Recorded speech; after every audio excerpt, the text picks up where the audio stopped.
Alrighty, howdy gamers. It is almost 6 p.m. Sorry, 5 p.m. CET, 6 p.m. in Finland, and we are ready for this week's Bounty Hunters Guilty Gear Strive FT7. We're slightly behind schedule. We already have both the first competitors in our lobby, who could theoretically start any second. So let me make this short and sweet. You're watching, of course, Bounty Hunters. This is a 1st to 7 show match event for pretty much all players of no matter where you are from or what skill level you are. You can sign up for Bounty Hunters and we find you a match. Tonight, I'll be your usual host, kyuukei, joined also by your usual co-host slash co-commentator, Space Dust from the Portuguese FGC. Howdy how. Hello, hello. All right. Yeah, I think we should probably prep ourselves mentally for our first competitors today, who again, because ZoKHiZ loves to take that first time slot position, this could potentially be another main event of the evening, but we're gonna be playing this first. ZoKHiZ Nago, one of the I guess I shouldn't say one of the top Nago players in Finland, definitely one of the top Nago players in Finland, but we have so many really high-level Nago players here that, you know, I guess I should say one of many high-level Nago players in Finland. Yeah, yeah. Sorry. I was just going to elaborate on ZoKHiZ, but if you want to introduce JTT first, go on.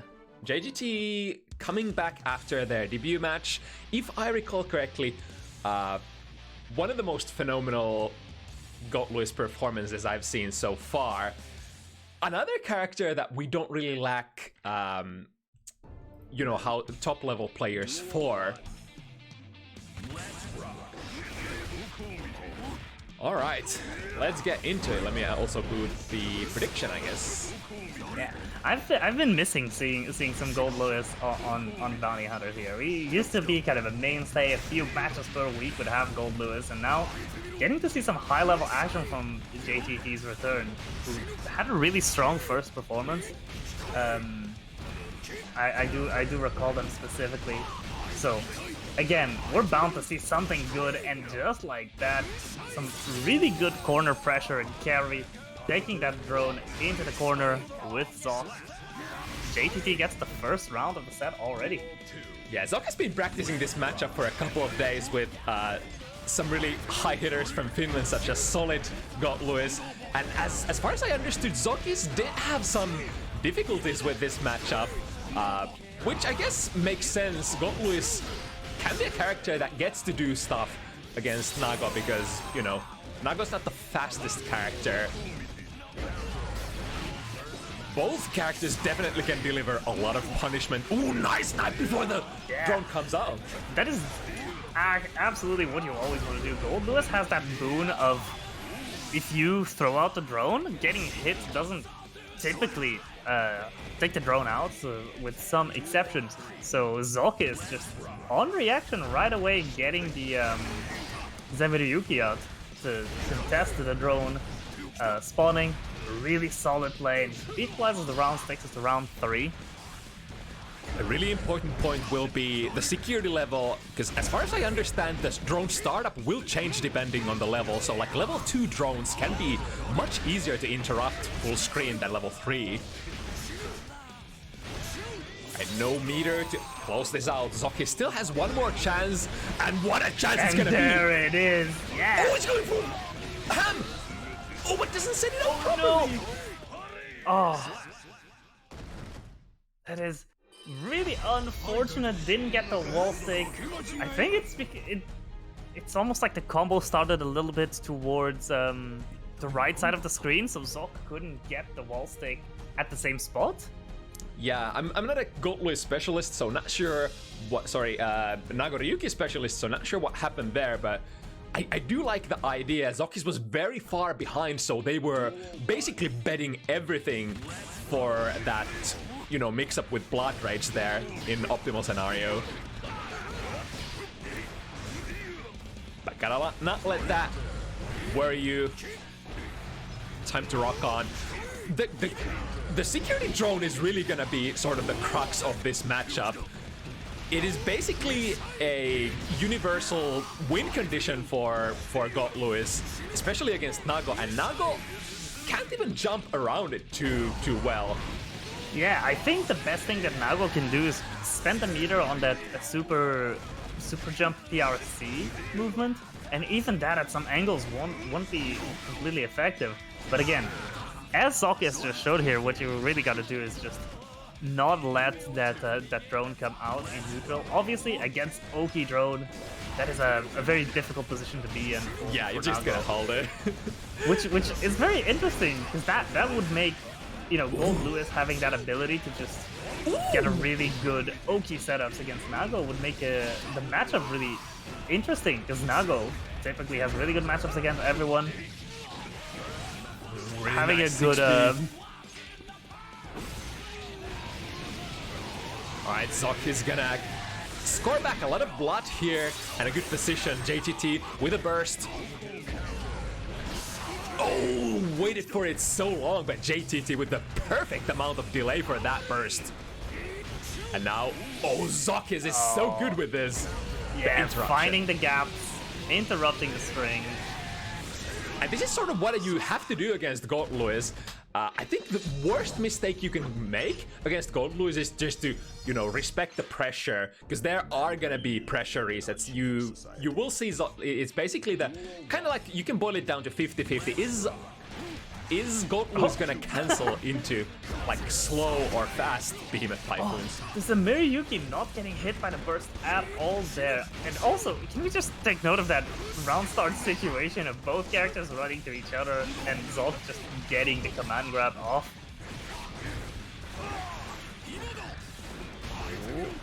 Dangerous scenario.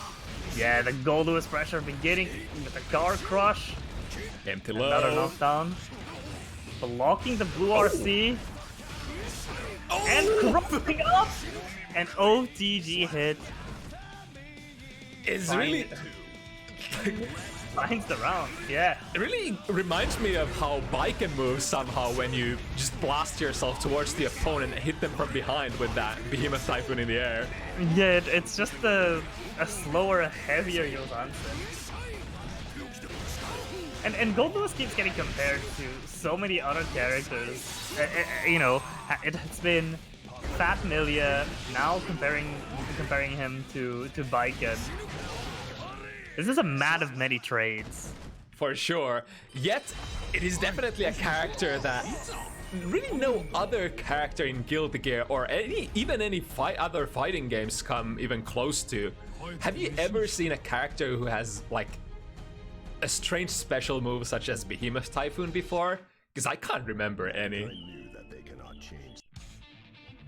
I'm trying to think of a fighting game character just based off of, you know, essentially speaking, Behemoth Typhoon is just one special move, and it's got just many variants. Which is very interesting, and I'm not entirely sure who else has really had that kind of gimmick before. Alright, the corner pressure. I'm surprised ZoKHiZ is so patient with even full blood meter still ready to go. Oh, really solid backdash against the command grab. Allows JTT to get back in. Unfortunate combo drop, but it works out as just another reset. JTT picks up another combo and manages to kill. Oh, just landing into a Behemoth Typhoon this time. Good use of FD from ZoKHiZ, yeah. You do have opportunities where if GoldLewis is not point blank to you, that FD can do wonders and make those follow-up Behemoths with. Slow overheads, scoring a lot of plus frames, and a little bit of a combo drop there. Let's see if ZoKHiZ can actually capitalize on that. 50 meter, ready to go. Again, ZoKHiZ staying so patient, waiting for JTT to come forward. Unfortunate combo drop there. I think ZoKHiZ did get a good-looking anti-air there, but you gotta finish your combos, especially in a matchup like this where both players just you know, can capitalize, take the round off a single touch, basically. I want to note something. I've just been looking at the way ZoKHiZ is playing right now, and generally, as we've seen them participate more often, just the amount of confidence I see ZoK having in going to high blood levels has increased so much. Before, we would get ZoK a lot more often, kind of. Oh, interesting. Oh, what? Is that a setup? I think so. Yeah, this is exactly what I'm talking about. Just as ZoK has played more, they went from playing Nago in just getting to level 3 blood and then zoning out with massive normals and only converting after to not being afraid of just doing these actual blood rage setups for massive damage. Yeah, we can think ZoKHiZ in two different ways. On the outside seems extremely patient, but what ZoKHiZ is actually good at is just changing gears, changing pace, going balls to the wall when you need to, and then staying patient, like, just enough to mix up the opponent's expectations.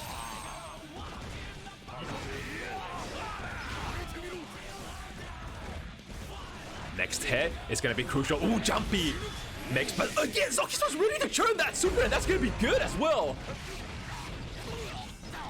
There's a lot of blood. Return. Gets even gets a little bit of health back with the Blood Singing Universe. Now the chip damage is coming, and with a guts kill combo, JTT finds the round victory. Who would imagine, like, ZoK has so much free blood to spend there. Who would imagine that Nago goes for that blood-sucking universe when they don't actually need the blood? That's kind of cool. But now JTT in a really good position, finds a hit. This baiting out the burst, just playing patiently. Again, we've established that Gold Lewis can just keep Nago in the corner in these scenarios a lot more easily than a lot of characters. So yeah, JTT just taking advantage of that. That was I've seen that. That's pretty much been like a winning maneuver so far for JTT. That back jump D, reading the Beyblades, the clones. Very like a universal option, but especially strong for Gold Lewis because of the power of jump D. Oh. I was gonna say, is there gonna be a third one? But no. ZoK cashes out. Now JTT is on the offensive. Doesn't get the cross-up hit. I wonder if that was like a mix-up to be a throw or what. But now ZoKHiZ has to respect this. Oh my god, finds a gap to back throw, really? I never imagined there was gonna be a gap there. But I mean, if there's a character who finds the throw there, it is probably Nago Ryuki with their slightly extended throw range. Nevertheless, if there's a player who finds the gap there, it's ZoKHiZ. Yeah, for sure. Oh, the overhead finds a hit, and now JTT pushing Speaking forward of with the dash cancels. Tries to backdash once again, but ZoKHiZ this time catches JTT out and sends him through the wall. Yeah, this time burst comes out, forces us back into the defensive, but has a lot of meter to play with. Oh wait, ZoKHiZ gonna pop. Oh no. Oh, this is game over. That was, you know, we've been talking about ZoKHiZ being super patient, but they can definitely take risks like this. Basically bets it all on that one last hit, but JTT remained defensive on the best possible situation. Oh my god, actually picks that up still. And I think regardless if that was enough special moves to pop or not, this super should offset the blood build up here. God is going down. Now JTT is gonna need a good hit. That's not the best one, but that will guarantee you pressure. Oh, and ZoK tries to contest the mid-screen, but the Behemoth Typhoon came in and found the hit. Oh my god! Oh, I think JTT is this baited out? This time respecting it. And yeah, just cashing the meter out to get an easy combo just for the win. It's been down to the last pixel for so many times already. The adjustments, there's surprising amount of like matchup stuff going on around here. One interesting thing about Nago versus the drone is that at full screen, Nago is actually one of those characters who can kind of challenge it, maybe even trade with the drone, and not let GoldLewis have a perfect situation after. The late burst finds a way in and pushes Zok out. Who's now just needs one last hit to convert, but JTT is out here with a vengeance. Lots of meters to defend here, and yeah, we can... I was about to say, Zok is very appreciative of that existence of the super, takes the round there. Yeah, all of these rounds have been going on super close, and you know, I've not been paying that much attention to the overall scoreline, just enjoying the individual games, but Zok is in a bit of a predicament here with the scoreline for set. Again, a really good read there from JT, that neutral jump over clone. Coming in with the overhead, Ouch. another one finds its way in and is going to take the round. I think ZoKHiZ had the right idea there, trying to interrupt the slow starting overhead, but probably was a little late and got counter hit as a result.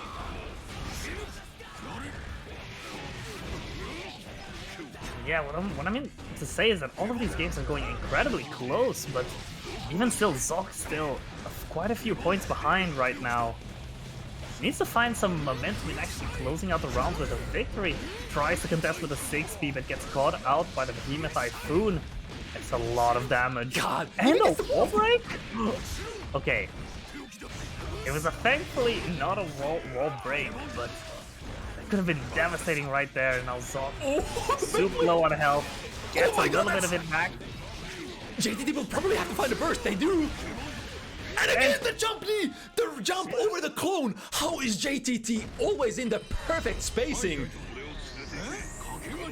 That is basically one of those tools that, you know, a lot of people dread, that there's just nothing you can do if the clone is coming.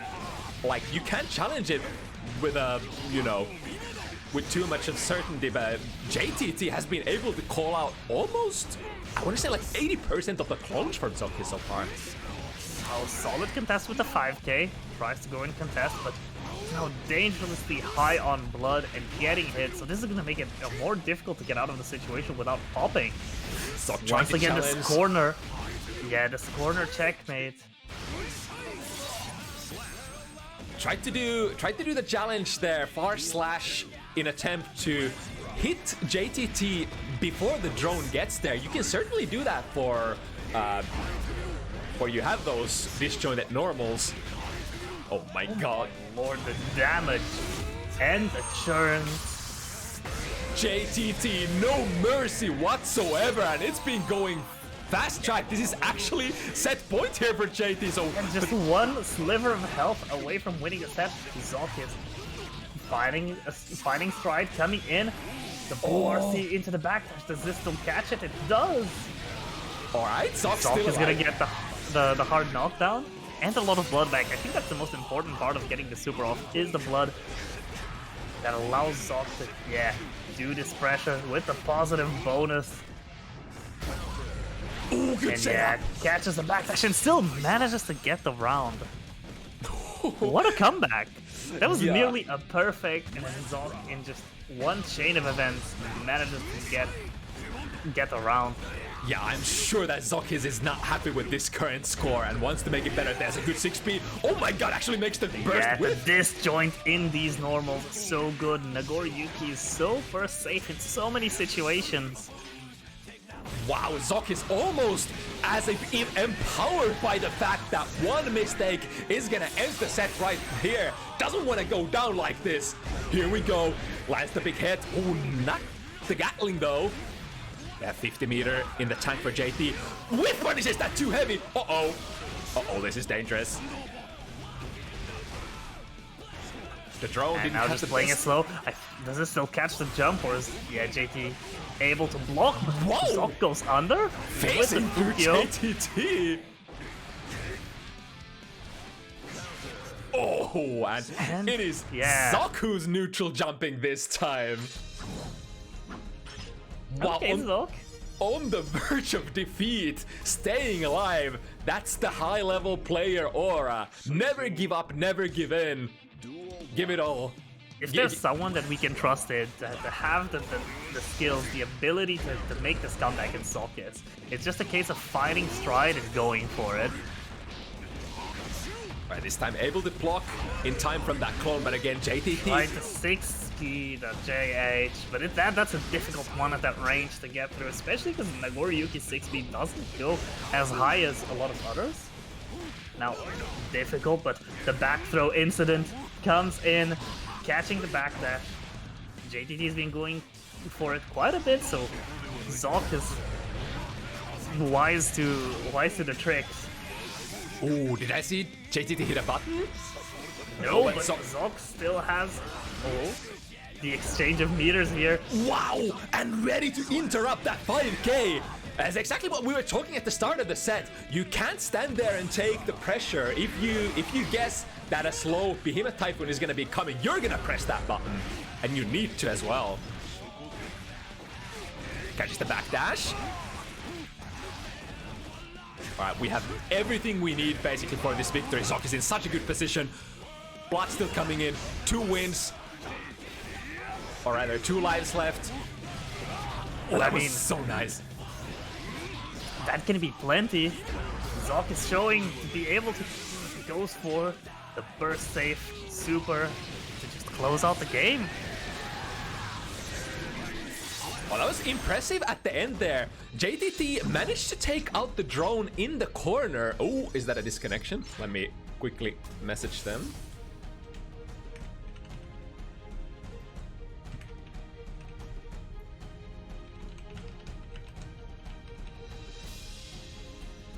I don't want to miss any of these matches, especially since it's so close to... Yeah, it's being so good. Oh. Okay, so it's stuck for ZoKHiZ as well, so we shouldn't lose any matches here. But as I was about to say, I think one of GoldLewis' like ace in the hole tricks to get out of the corner is to pull out the drone even on like tough corner situations. When you're back against the corner as GoldLewis, if you manage to get that drone out, you can sort of guarantee yourself a little bit of breathing room even if you get hit on the way out. But ZoK is managing to clear, basically nullify that drone there, playing the jump in perfectly, basically making that drone non-existent and taking the round. Really beautiful. Yeah, it's been honestly just seeing these two players go head to head. It just kind of shows the heights of the fighting game right now, because I did not know that there were gaps in those strings of GoldLewis pressure until I just saw, especially that one back there that's sticking with me, back throw rather. Yeah, it's very, very understandable. Like, we all know the threat level of GoldLewis' pressure, but it is very Strive-like. You have to be brave. You have to challenge. Otherwise, you're never gonna wake from that pressure. So it's better to die a hero than perish like a dog without having ever pressed a button, in my opinion. Mm-hmm. And I'm fairly sure, knowing ZoK, knowing how they are with these games, I can guarantee that they have spent a lot of time going through these GoldLewis pressure sequences, looking for those options, looking for that tech. Right, this is all, I think, very well studied. Oh, ZoK was waiting for that burst for such a long time, spacing themselves perfectly with the disjoints. I think ZoKHiZ is like, they were pretty calm looking at the start of the set, but calmed down even more here. I think they're starting to be in control even.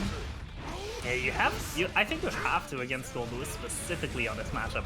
It's the one matchup you get punished the most for letting your guard down and kind of, again, losing that first situation, getting knocked down. Oh, is there gonna be a pop? That's gonna be a pop! There is gonna be a pop, and I think this is just gonna be a punish. Yeah, just going for the 2k to guarantee it.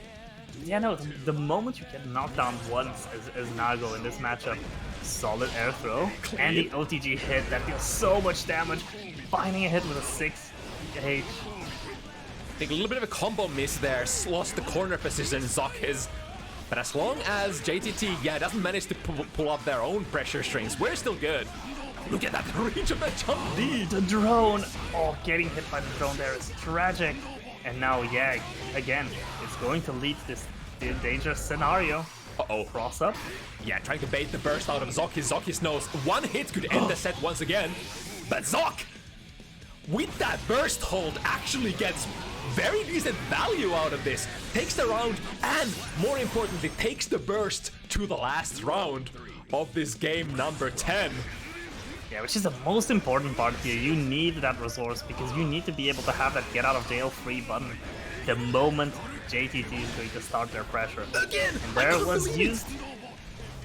JTT's so good with the jumps, predicting the clone. Oh, ZoKHiZ is so close to popping. Oh, and there's the pop. I think it was just down to the wire. No, nope. ZoKHiZ is still alive. One last chance. They have pushing forward. And it hits! Alright. But still, ZoKHiZ has made this comeback already this set, but can they do it twice? Yeah, gotta be really careful there, because JTT has the resources, has the burst, has the meter. And now going back to neutral once again. This might not be a good position for ZoKHiZ. JTT has the resource lead. Oh my god! Oh! Which one is it? It's Zok got there! Oh, the clone! With one hit point, Zok got there before the shots. Oh my fucking god! ZoKHiZ. That's the closest I've ever seen a Matrix dodge, just dashing forward, not giving a shit about the bullets, and survives to that fight. Has to have been down to the pixel that didn't trade. Wow, that's I think the nuttiest set I've ever cast in Strive before. Jesus. Alright, but it's not over. Zok is actually making this interesting. Needs 3 more. JTT still potentially in a set point position. I think this will hit. At this point, even if JTT had that one clean super bait, ZoKHiZ will happily keep playing these reversal supers because they've overall have paid out extremely well. Yeah, again, the thing is, if JTT does strings that are safe against a reversal super, their pressure still just ends at that point. So it's such a bad trade to take that ZoKHiZ is very much rewarded for just going for it and just needs to have the meter to be able to go for like the best. You know, often we tend to talk about too little too late. ZoKHiZ started this set like 1-6, but yo, got the throw! I can't believe it. That throw range. JTT. Oh, the red RC not hitting OTG and not continuing the combo, unfortunately. There we go. That the back throw. ZoKHiZ, you're an absolute god. Catches the back dash. Sick. Oh, and again. ZoKHiZ just somehow on a, 2 Yomi layers ahead of JTT all of a sudden. What is this adjustment? This has to be, how do you feel when you're in JTT's situation? You had such a dominating set and suddenly feeling like you lose control has to get to you. You need to kind of get back in the driver's seat and take that last point, but it's feeling so difficult right now. Ooh, tried to go for a favorable trade there, but JTT getting pretty much most out of that drone. Here we go, once again, pushing towards the corner. Ooh, that's a good catch. Oh, hits a little bit too low, so can't continue the combo. What was this the might hit as a punish? No, barely is able to block and punish the super. Now Zok back again with the corner pressure. At no blood, has all the resources available in the world. But JTT is finding those hits, trying to find the chip damage. And the jump back JT finds its way in. That clone versus minigun is an interesting scenario. I think you still end up taking one bullet, but, are able to abort it. Uh-oh. The cross-up. Oh no! Again, JTT is just one round away from winning now. Have they found that ZoK is sending them back to the corner? The jump dust finds a hit in. Ooh! Interesting movement. Goldlewis can just move on you. It's always really fun to see. A very valuable YRC gets to negate the block stun from the drone. ZoK a little bit too far to go for that conversion this time. Oh, really high on blood now, JTT. Oh no, gets knocked away, but the drone.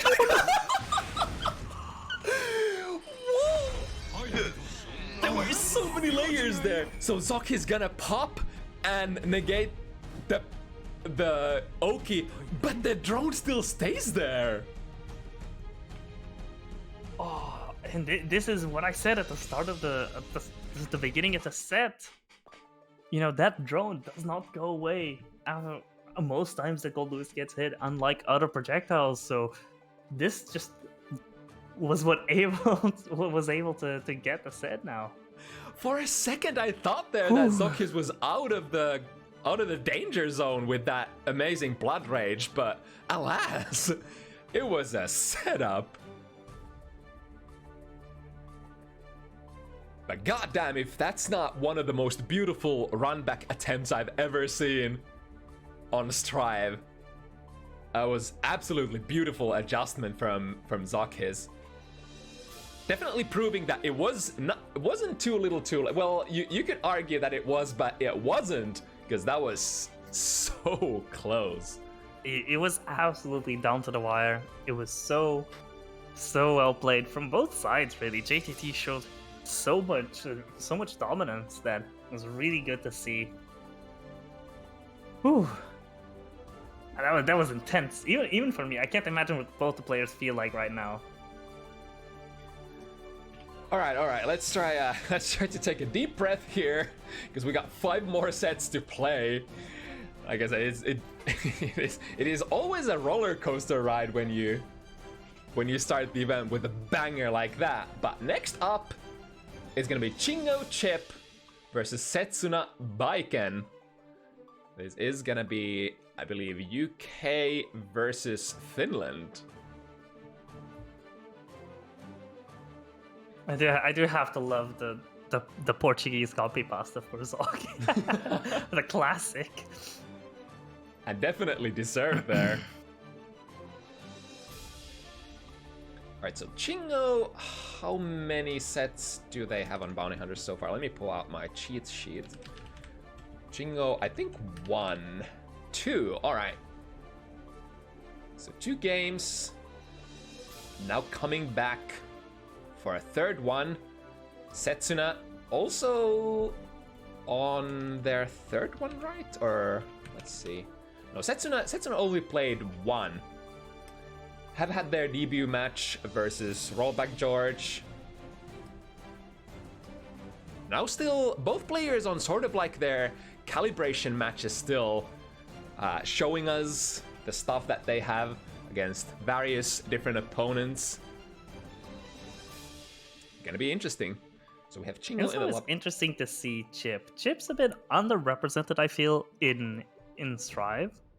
Recently, though, we've been seeing, you know, more Chip popping up here and there. So I'm interested to see what different players are bringing to the table. So yeah, I'm just curious, because again, it's a character that keeps going up in people's considerations in terms of the meta. You know, people keep increasing their value of the character as time goes on. So, and it's kind of, I'm interested. Yeah, it's kind of understandable that would happen as well, because Chip has been historically like a much more difficult character to play than many others. Usually hard to pilot, not just because of the execution requirements, but also because you are basically the most fragile character in the game as well. So has very little,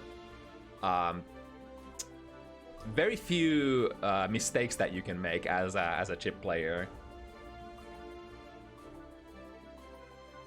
Even more so, I feel, in Strive than in previous games, since Chip had even more options, especially for movement in previous Guilty Gears, with the variations of teleport for one.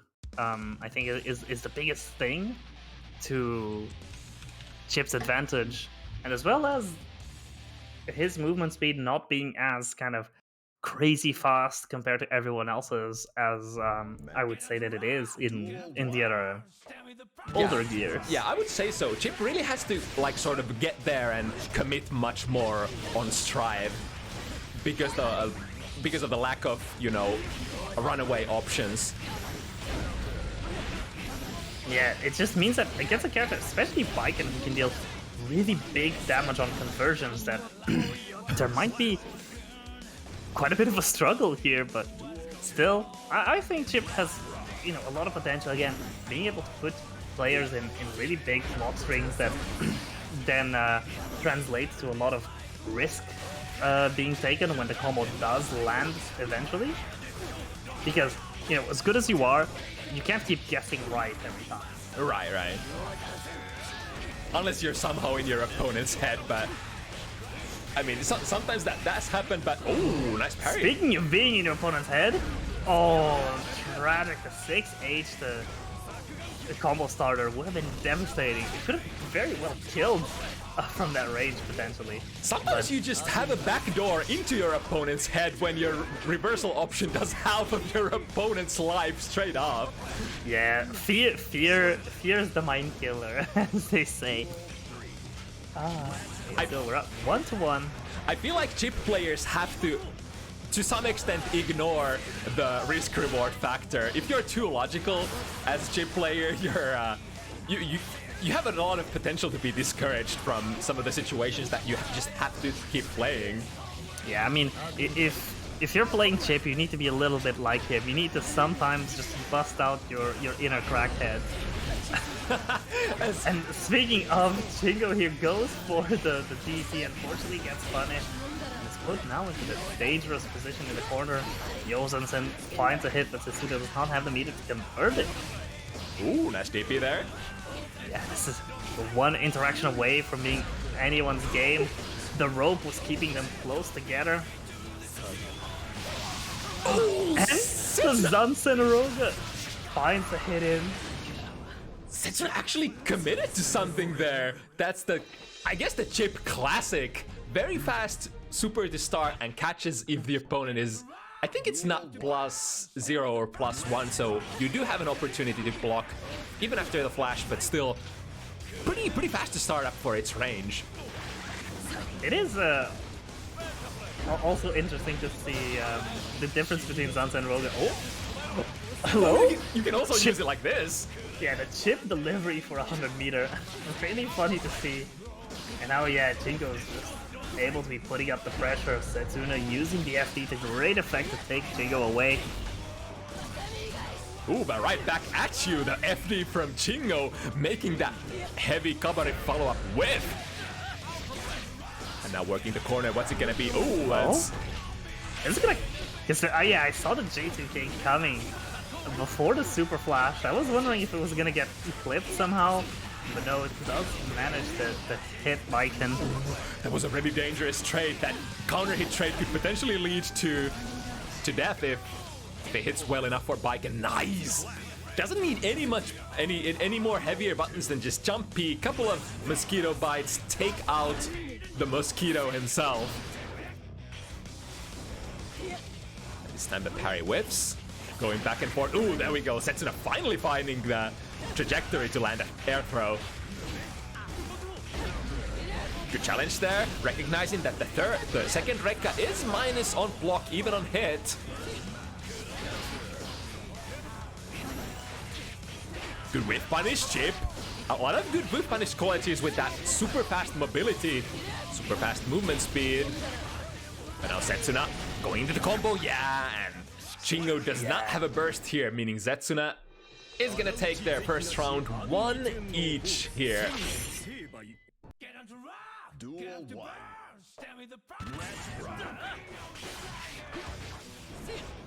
Right, back to fishing for the hit. Setsuna, of course, swinging wide with those jump slashes. Oh, that... Yeah, the sending blade still finding a hit.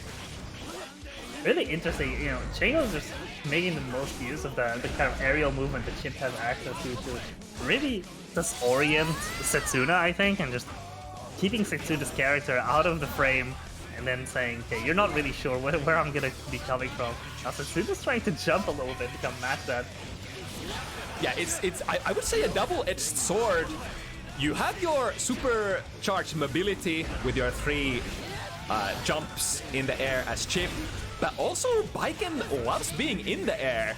So I think Setsuna is probably sort of comfortable whiffing that jump slash, just waiting for the opportunity, waiting for the trajectory to find that big counter hit in the air.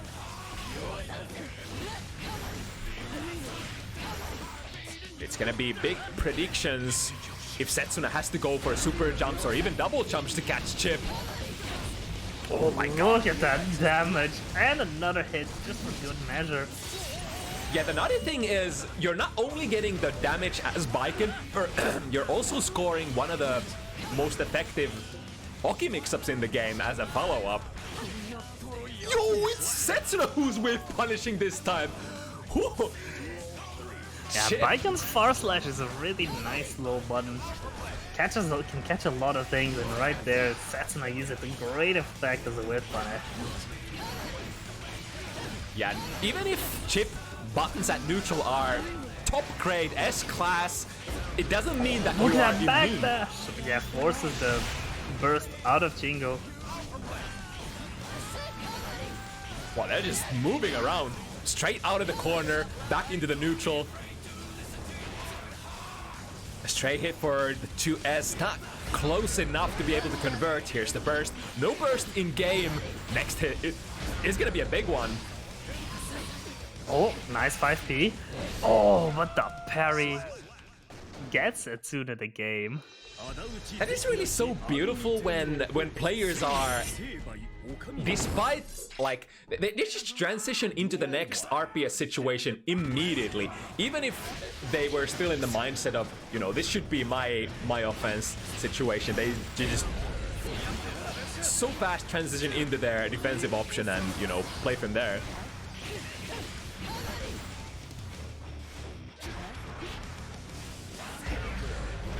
The jump in works for Chingo, scoring the corner situation, maybe dropping the combo on purpose in order to keep the corner. I think that was an attempted reset, but Setsuna just left the corner right away, realizing what was going on and not wanting to get mixed into eternity. Oh, but now this might be it for Chingo. The combo just keeps going. Damn. Yeah, it just went on. Bike and combo potential when you have that Escabari attached. Another double-edged sword. If you manage to push the push the offense while it is attached, great. But if your opponent gets to, you know, perform their block string, you might be in trouble if they manage to land a hit.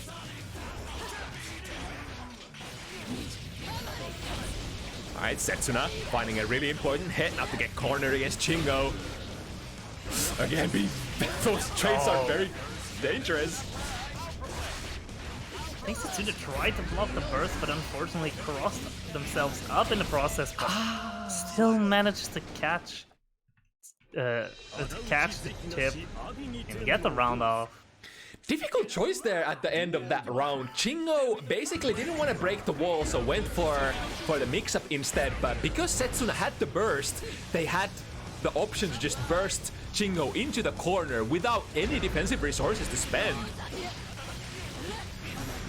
I wonder if in that situation you just take the wall break because it's way too dangerous for you to get bursted in there. Oh, the combo reset there. Wow, that's actually gonna be a kill. No, never mind. Happy little reset. Could have been a kill. Yeah, catching with the AgguBaggu follow-up.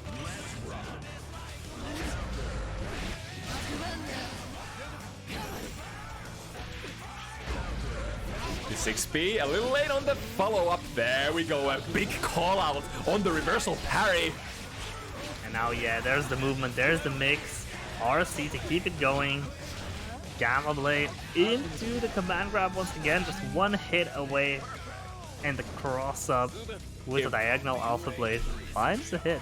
The Genrozan, it worked once, it worked twice. Maybe something to explore here if the opponent is not ready to counter that tool. And now, yeah, abusing the J2K, grabbing the attempted reversal parry. Yeah, this is a lot of left-right going on at the moment. Forces the burst out of Setsuna, who's really struggling. And yeah, that's just kind of what happens when Chip manages to get in. Will just make you keep guessing over and over. And it feels like even if you get a burst out, Chip is just so fast getting back in there and pressuring you. So you're never really safe. You don't get much breathing room even despite that burst. Oh, Jump Slash finds the hit in. No big conversion, but that's fine. It might be a little less fine. Reversal Genrozan? Alright, let's go. It was a solid attempt, but Setsuna managed to get a really good contest there with a close slash, and now, yeah. Realized in the air that I think they were gonna get punished out of that shuriken unless they RC, but alas, didn't manage to nullify that situation, Chingo. Ooh! Crispy, straight in the corner. Ooh, misses the bounce. Yeah, sometimes finishing up your combos for a Baiken can be a little difficult with that heavy Kabari follow-up. Now Chingo will happily take advantage of that. Nice use of FD there from Setsuna. Yeah, Setsuna's been utilizing FD really well all set to just get Chingo away on their pressure and not allow them to really just keep running away with it forever. But the Leaf Crab works as a round finisher once again. I wonder, is that Setsuna's Achilles heel? It is certainly true that a command crab is a good thing to have against Baiken, because that will call out all the reversal parry attempts.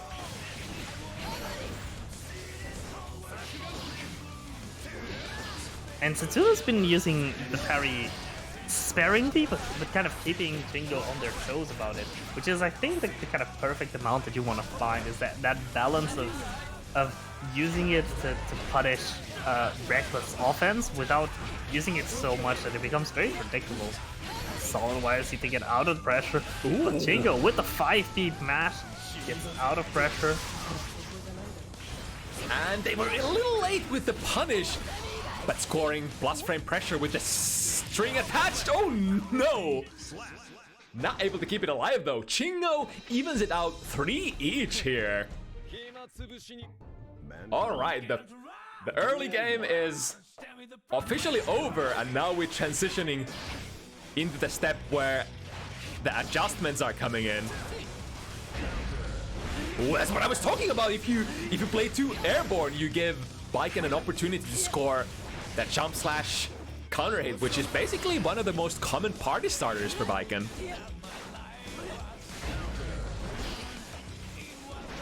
And of course, the frequency, Chip is probably gonna hit you more often than Baiken is gonna hit Chip. But on the other hand, it's also not gonna hit. It's not gonna hurt as much as if Baiken hit Chip. Alright, good. Keeping the corner for the majority of that round. Chingo manages to crap around for themselves.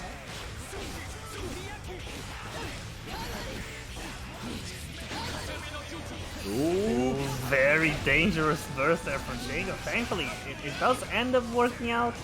Chingo did not get punished for it, but still, Setsuna is still on the offense. Quite a bit of risk has been taken here. Yeah, the 5Ps find their way out. The air Zansen Roga attempt doesn't connect even on block. Interesting thing to realize, if you do Zansen Roga in the air, it actually has no, the trajectory is still upwards. You're not gonna hit below you. I've never seen Zansen Roga used kind of in neutral in the air like that. Only as a combo finisher before, so it was very interesting to see that interaction just play out. Yeah, I wonder if that was sort of like maybe a misinput as a TK. I already forgot how the situation looked there. Ooh, Yeah, nice. Unfortunately, if you keep falling down with those vertical gamma blades or alpha blades, yeah, your opponent can start calling them out, knowing where you're going to land to get a punish. It is kind of like a 50-50 in terms of if you chase Chip, the alpha. Oh, again! This time Setsuna didn't chase again! If you just stay still and wait for them to alpha into you, you can definitely do that and punish on landing. But on the other hand, if in that situation you would have chased Chingo, they are gonna be probably landing outside of your reach and keep being untouchable.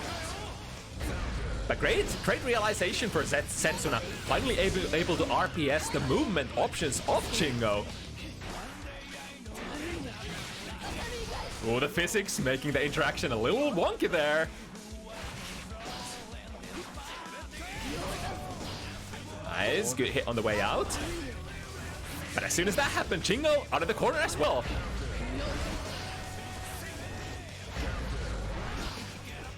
Respectful burst for Setsuna. Even though they need only one hit, they know that they need to get every single opportunity. Yeah, using the run there to drag Setsuna closer to the combo. Again, to the corner. Where Chingo can get, a lot of setups like this where you can add in a big left-right element with a lot more punishment on the connect. And yeah, just continuously jumping here and finding the hit with a jump slash. I think that round was pretty much the embodiment of, you know, Chingo's game plan here. Death by 1,000 cuts. Try to remain as untouchable as possible and just take the small hits. Hello, I got hit. Save. Oh, and that might Catching the wake up option. That is dangerous. Chingo now needs to play this flawless. Has a whole health bar to work through, and yeah. Wow. Unfortunately, gets hit by the jump slash. From half screen away. That goes to show how far that jump slash from Baejinmay actually hits. It's like when you play like this, that Chingo is currently playing, you're basically betting that the opponent is not able to read your trajectory too often. Here's the Gendrosan once again. Yeah, solid command grab against the attempted parry. Oh no, this is a problem. This is a problem if you're Chip. It's gonna be a lot of damage. Doesn't outright kill, but will go into a hard knockdown. Oh! Okay. Out. Not quite gonna be a kill. But very close to equaling out the health bars. Now the command grab actually kills. That was an interesting scenario. Setsuna was able to stop the time to see the startup frame of Chingo here. But I wonder, I think they weren't able to recognize that is the first startup frame of Gendrosan. Maybe a little bit of experience factor, matchup experience factor coming into play here. I mean, that's honestly not the most clear flame. I think only like OG Guilty Gear players will be able to say in a blink of an eye, oh yeah, that's the first frame of Gendrosan. I gotta jump up here.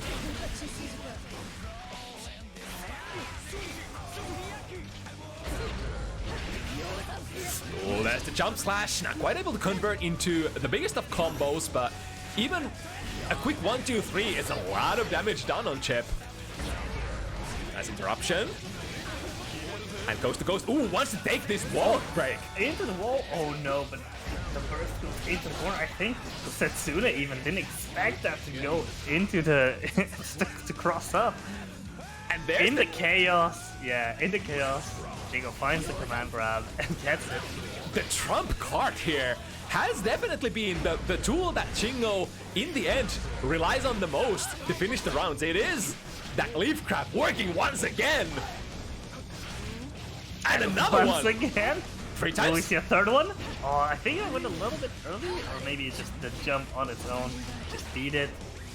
it's always the third time that is the actual mix-up. It's like first time they might not be able to react, second time they might not be able to, you know, predict that that's coming, but the third time you know what RPS we're playing. Whew.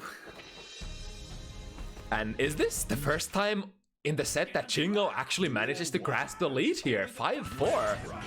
Hey, it might be, unless they got the first point at the very beginning. I'm not even sure about that, but even still, it's a good sort of adaptation of just changing how they've been moving around the set, navigating everything.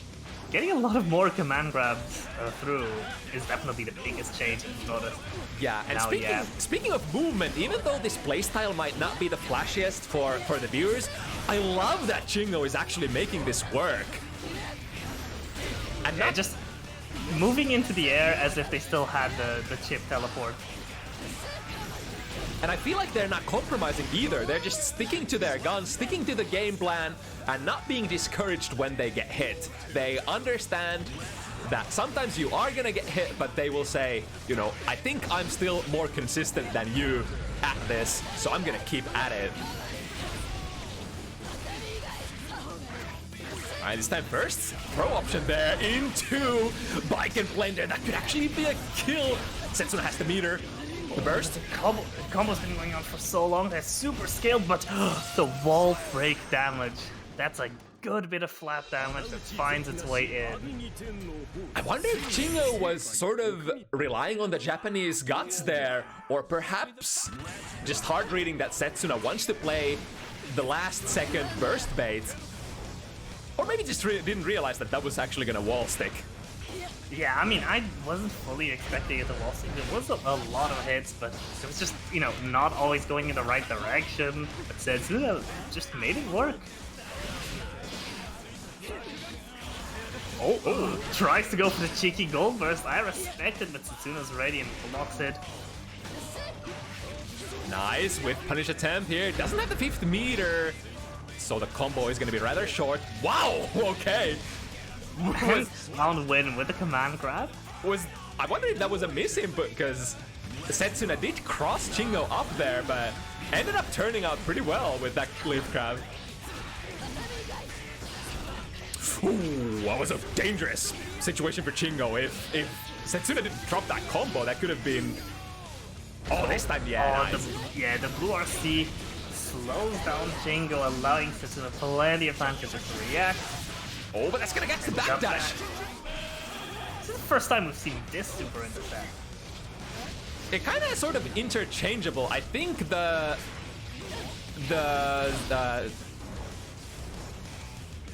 Sansei Roka is the usual go-to reversal super if you want one. I think Banki Messai only projectile enable, but it does the job at, you know, chasing your opponent if they're trying to, you know, escape you, such as backdash. Which was exactly the case, and I do wonder now. Setsuna has clearly adapted to the a big use of the leaf grab and the command grab here for Chingo, that I do wonder now if Chingo has an answer to just the wake-up jumps that Setsuna's presenting now against that option. Yeah, it's interesting. If you have an option that has been working out so far, you also potentially condition yourself into believing that they're gonna eat this tool again still. Oh, Setsuna has 50 meter. I think, yeah, that will be the kill.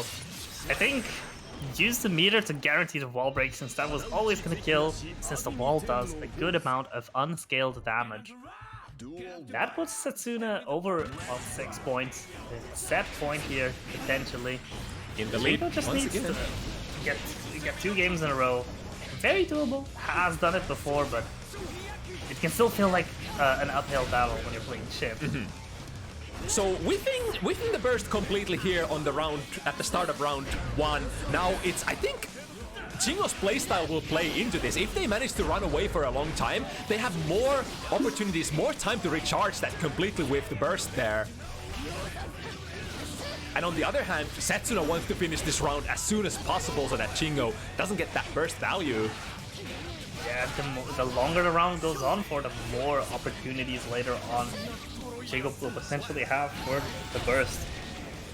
So only halfway built burst. Setsuna on set point. With Baejinmay damage, this could be a short show here.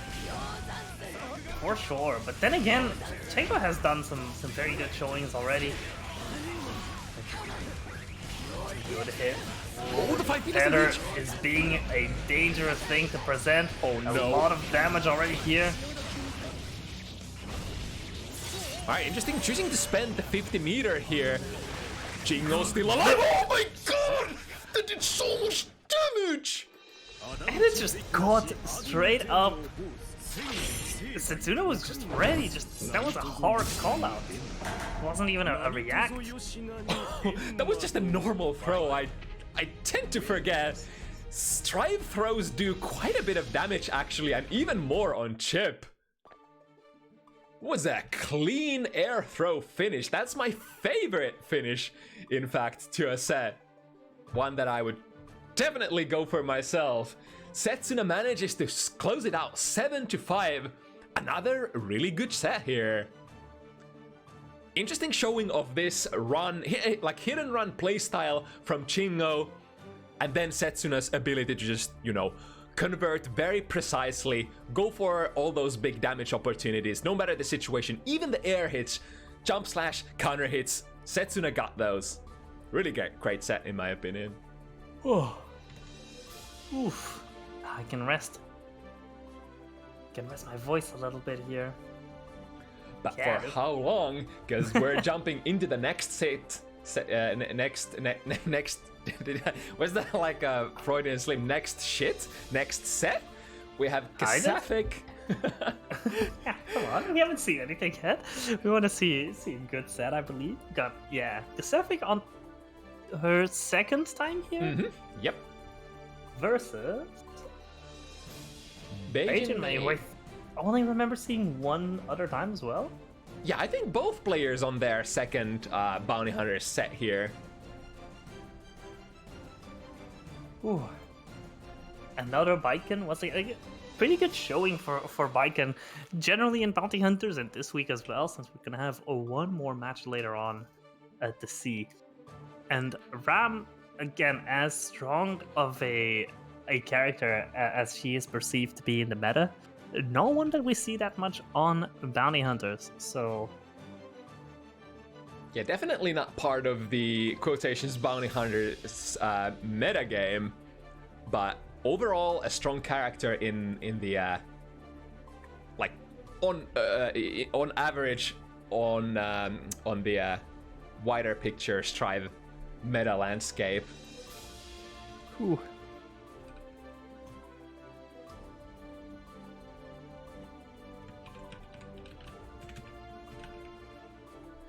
And like you were talking about it earlier, the sort of Bounty Hunters meta has kind of shifted. Vanilla, it started out like as Sol and Nago for the most part, then it's sort of shifted slowly to GoldLewis with touches of Sol and GoldLewis still, and now it's been transitioning sort of towards Baejinmay recently. And we also had a lot of May in the past, especially with Rygend participating very often, but with their sort of, I guess, departure break. I don't know if they're playing much Strive nowadays. They actually do. It is basically, if you want to get the latest of Rygend is on a grinding arc at the moment. Like they're just 100% focused on the upcoming Finnish annual install 2022. I'll be watching that live for sure, especially since I think I'm gonna get to see you there. Well, through the screen.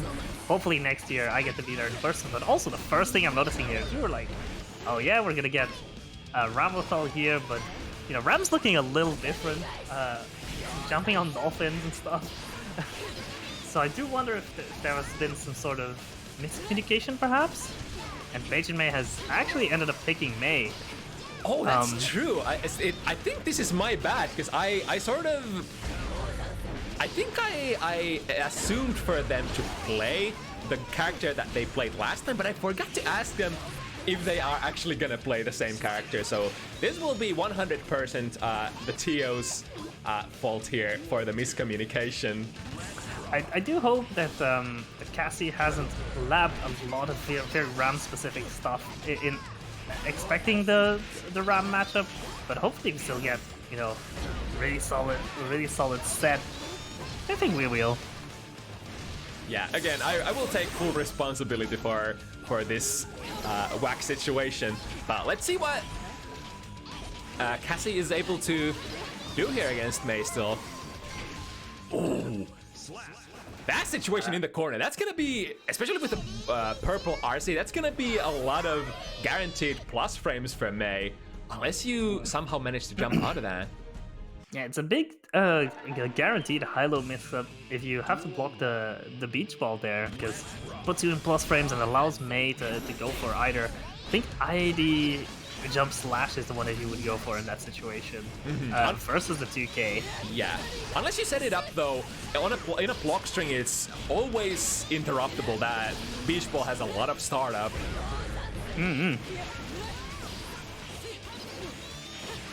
Decent BMB from Cassie.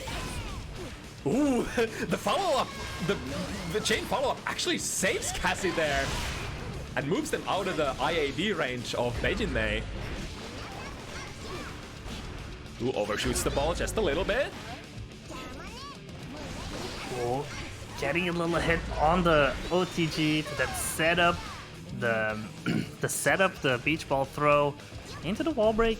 Gets around. I wonder if the beach ball as a meaty is the optimal tool to set up your pressure to sort of nullify all parry attempts from Baejinmay. Generally, she cannot parry projectiles, so it seems like it would be the best thing that May can do, other than just kind of you could also just taking do this. out a meaty. Yeah, you could also just play your usual strike throw, because you do have a very explosive command grab. For sure, especially being one of the few command grabs that allows you to combo after it in Strive. Oh, that 5-8 catching the attempt of Cassie to stretch up and trying to find a gap in. The reversal on the 6K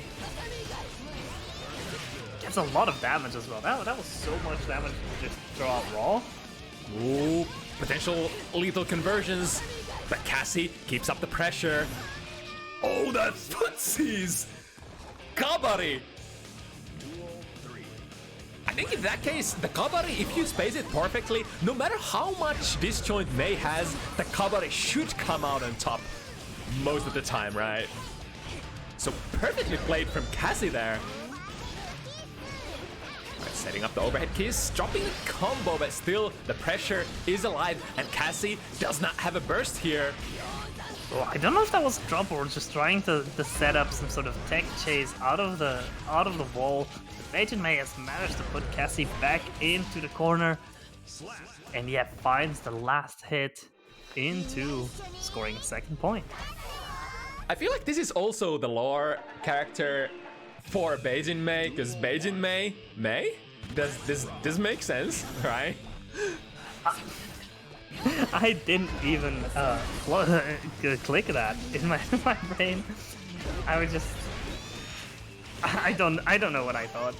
I just didn't think a lot about that name, but that just makes a lot of sense. Alright, spent 50 meter on the pressure. Ooh, tried to throw there. Luckily not getting punished too bad. And now Cass has an opportunity here in the corner with 50 meter. Ooh, the Abare Dolphin gets Baejinmay out of the sticky situation. There's a May moving across the air from side to side quite a bit, especially trying to use those trying to use the jump E for movement occasionally.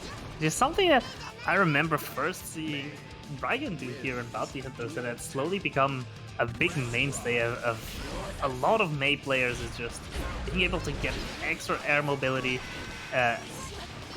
extra capacity of just doing mix-ups from side to side of the air.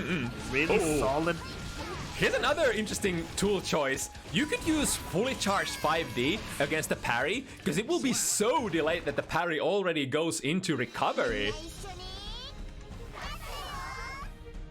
So as potent as that reversal option parry from Baejinmay is, it is definitely not without its risks. It's only active for 6 frames, which can, goes by pretty fast. If you just do a little bit of a delay on your melee, or again, as you were saying, using slower options like the dust, in order to hit just after those active frames into the recovery that Barry has, which is quite long. Oh, I'm surprised that the Dolphin actually got there before running headfirst into the tatami mat. Tether still attached for a couple of frames. Ooh, catching the approaching Baejinmay. The struggle out of the corner. Jump. Yeah, the jump heavy finds a hit in, and Baejinmay manages to get another hit after and convert into the round win. Ooh, actually suffering from success, getting too much bounce there, missing their combo.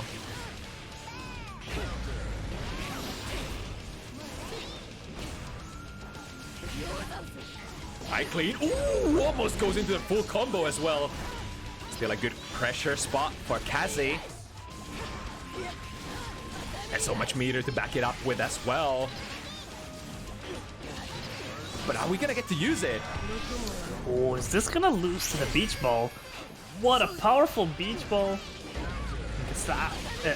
Cassie actually being able to recover and then go into the blue RC to get back out into the offensive and take the round. The tragedy here was that even though Baejinmay spent the meter in order to follow up that little beach ball touch, wasn't able to do so, and oh, wait a second. Oh, I love these kinds of attempted goal bursts. Unfortunately, not connecting, but it's still a very good thing to see. Interesting use of that goal burst and the way you can get a lot more resources for your offense is always really fun. This reversal super is gonna be good, evening out the score, but the full range KD not gonna get the best okay for Cassie. Plus frames into the strike throw. For the blocked RC, but still, that's still quite a few frames that you gotta just kind of hold for and block another mix. Yeah, and so far, Baejinmay, I think just a little bit more confidence in their combo execution, I want to say. Cassie has had really good opportunities and has brought it super down to the wire a lot of these rounds, but it is the last combo, the last finishing touch that still remains left on the table a lot of these times. And that's usually the kind of the hardest bit to get is the scramble sometimes where you just need to get one more hit. It can be very difficult to get down. Yeah, it's like the closer the round nears to its climax, usually the more shakes are the player gonna have on their hands.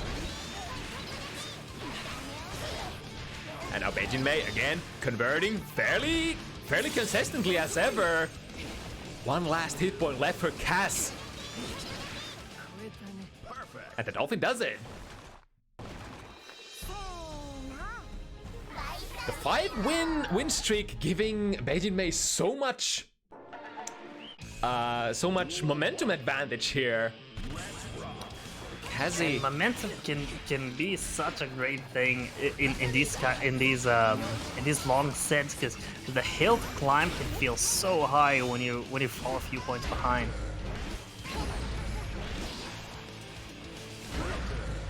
Ooh, that's very clean hit. But again, the finishing touch for the combos.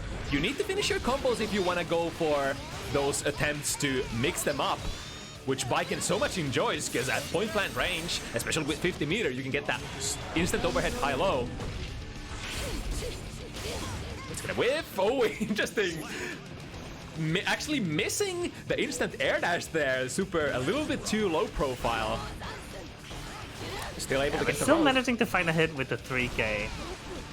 Made 3K, a move that made me struggle quite a bit in Exert, getting to learn against my friend who plays May. Yeah, it is very fast and has pretty suspectively long active range as well. Not too bad of a hitbox as well, so. Oh, this might whiff, or is Baejinmay not does whiff. Baejinmay was too far up, and even manages to get behind the forward stepping Baiken. And plays the ending extremely safe. You could see the jump cancels there, basically waiting for Kazi's burst, which of course, Kazi, reading the burst bait attempts, can't really burst that comfortably once you sort of know that the opponent is trying to hard bait it.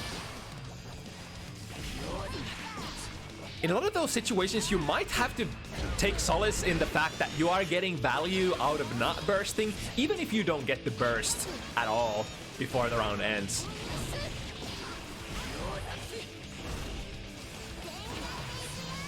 The gold burst doesn't end up working this time for Baejinmay. So now an opportunity potentially for Cass. Bring it back, good block on the 5D. But we need the decisive hit, and Baejinmay is just fishing for those hits after hit. The back throw into the corner. Oh, I think this is not gonna hit once again. Yeah. Yeah, the jump heavy finds its way in, and Baejinmay now is just one round away from taking the whole set. Just like that. We need some sort of a miracle. We need good execution. Oh, again, the combo just a little bit short, but still, all right. Managing to get the wall break. We have the meter. Now we just need to hit. The Baejinmay is trying to make Kazi not hit any buttons here. And a very comfortable punish. Doesn't get the IED hit, unfortunately. But still, we'll just be one hit away from taking the set now. Oh, I think that's gonna be it. Yeah, follows through with the 5D. Baejinmay taking the set. 7-0. I think before the next set starts, I better apologize to the players for the miscommunication that happened there with the character select.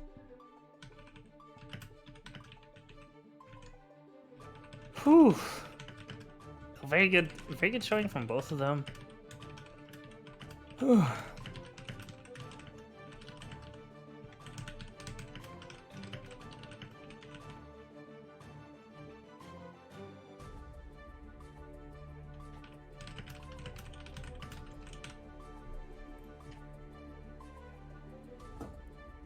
And who is gonna be next? We got Gaz versus Meduka. Who Gaz we haven't seen a bit here on Bounty Hunters, but last time we saw her, she was picking up Happy Chaos for the first few weeks and was still kind of getting to learn. I remember having some controller issues even and not being able to play properly, so it's nice to see kind of a return, and Meduka, who's been competing fairly regularly as of recent, a really solid conversion ability, soul. It's gonna be a fun matchup, I think. Yeah, like you said, Meduka is really on a roll. I think haven't lost a single game on Bounty Hunters so far. So looking for her match here. And Gas, you know, returning back in the action with not Soul, but Happy Chaos. Gonna be an interesting thing to see if Gas will be able to tame the wild pace that Meduka plays with.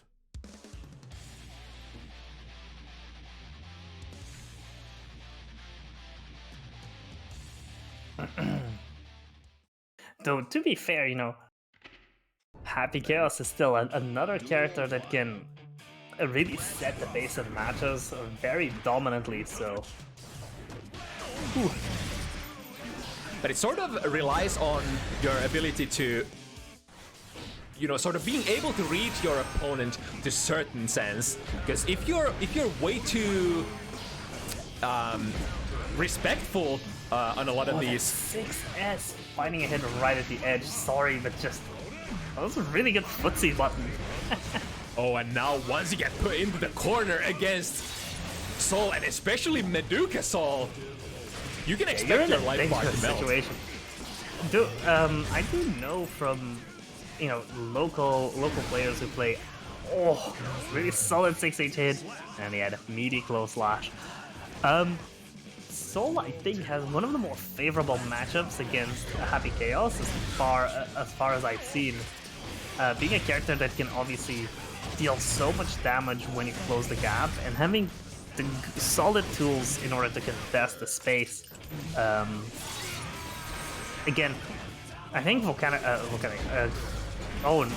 Ground Viper either, Vortex.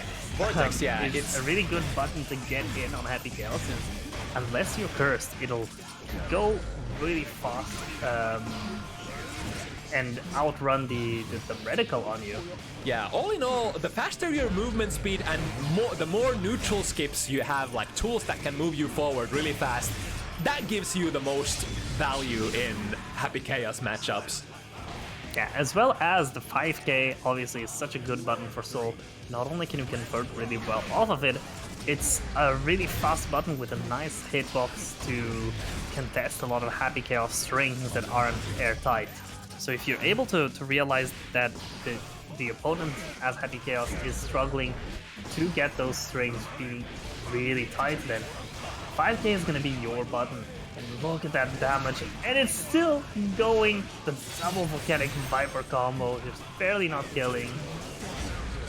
Ooh, landing into 6 speed. Gas is ready to read the situation perfectly. But now, running out of concentration. Here we go. A batch of new one. Oh, double one. We definitely have the concentration here, though. Maybe a little bit of a spaghetti moment there, having only 1 hit point to her name. Gaz might have fumbled with the inputs there. And that's sort of, I think, very common for, intermediate level Happy Chaos players, because this character, it is fairly execution intensive and pretty technical as well. And not only that, but you gotta manage your resources at the same time while doing all of that. The Footsie 2S, extremely good from Meduca. Yeah, 2S is one of those god normals that Sol has. Sol just has a lot of very solid tools to really play into neutral. Yeah, getting in with the Bandit Bringer and meaty Fafnir blocks like gold YRC. Yeah, Meduca knew exactly what Gas wanted to do there, going in with the 5p jab. But the deed is not done yet. Gas, runs out of concentration. What is the escape method here? Ooh, that was actually great! Oh, the 2S. Happy Chaos just turns around and says, "You're not the only one that has a good 2S." Basically, the kind of defensive position that Meduca assumed there prevented Gas from instant air dashing out of the corner, so she instead faked the escape and then went for the low. And those far-reaching, half-screen reaching buttons from Happy Chaos can make for pretty decent mash buttons out of those pressure situations as well. All right, full set of concentration. We only need bullets. Pretty decent trade for Gas. And now being able to zone out the Sol. Meduca just needs to find a way in. Oh, the reticle! S finds the strike, but unfortunately goes a bit too far in and doesn't get the full conversion. Really unfortunate situation there. It could have been Maduka's around off of that combo, but yeah, that looked very dangerous for Gas for a moment. The reticle didn't have time to zone in on that 6S from Maduka, so Maduka was able to get a very nice starter there. Speaking of nice starters, the 5H starter, yeah, I was about to say. And as well, we were talking about Soul's 2S. Happy Chaos also has a godly 2S that Gas is now using to full effect. You know, Maduka's not yet started to really punish it, so Gas is gonna make full use of that. Nice delay from Maduka so that the 6P from Gas doesn't work out. The Happy Chaos has a, like, unfortunately low range 6P for a lot of those RPS situations that many other characters would like to play. 6P is a pretty good interruption for, like, strings like 6P, sorry, // or even against 6S from Soul. And then there's the Fafnir. Lots of plus frames. Ooh, yeah, interesting. just putting up the quarter pressure. Solid starter with the 2S, converts well. And it should be, the clean hit Volcanic Viper is gonna do its damage. And that was a Kara Volcanic Viper as well. Just Maduka always has them on deck. Really well done. Ooh, that's an interesting option that Gas played there. I think the 2K actually anti-airs the second hit of the revolver from Maduka. I didn't even spot that. Probably comes down to timing. And really solid damage as well. Yet problem with Happy Chaos is the conversion ability, and the 2D here finds a massive hit, and Gas takes another game. I think the low profile feature of that 2K there that Gas played 2 times in a row against the RPS between the first and the second hit of the revolver, it really comes down to timing. What Maduka is looking for is trying to keep it as tight as possible for Gas to have frames to press the button, but not for the 2K to come out. Alright, we're going into concentration once again. Last hit! Yeah, the guard crush shot finds its way, and then Maduka just kind of has to hold it for a bit. It's a tough scenario to be in, but Gas seems to have found her stride in and is making really good use of 2D right now as well. Yeah, realizing that Maduka's strength lies in her firepower, her execution, her pressure, her offense. But when you gotta defend against this onslaught of bullets, it's definitely Gas who has the edge here. And has the meter to spend to keep this pressure going. With the latest patch, when you shoot from far away with that concentration super, you're not gonna be... Solid hit with the far slash though. Maduka finds her way in, gets the meaty Fafnir. Ooh, let's hit this time! There we go. The timing is One right. more. Yeah, the wild throw. Oh, that 6S just barely doesn't hit. And really solid hit off of the 2S. Gets a third game for Gas. God, there was already... I forgot there was a really important interaction there at the end, but...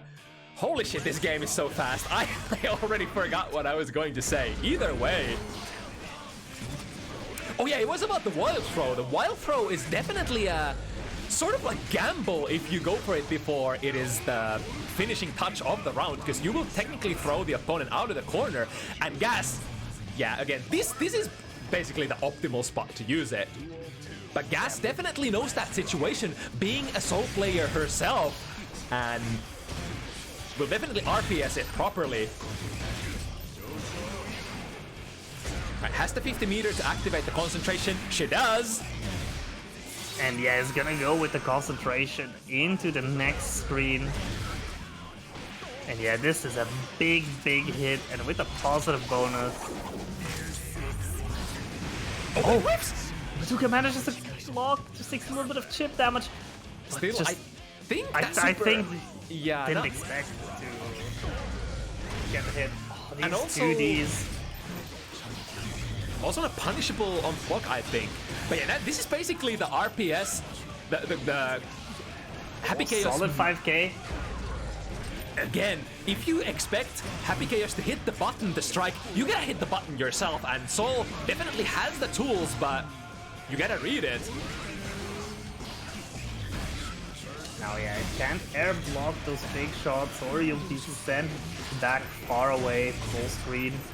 And now Gas using the last bit of concentration and the last bullet to try and maintain pressure.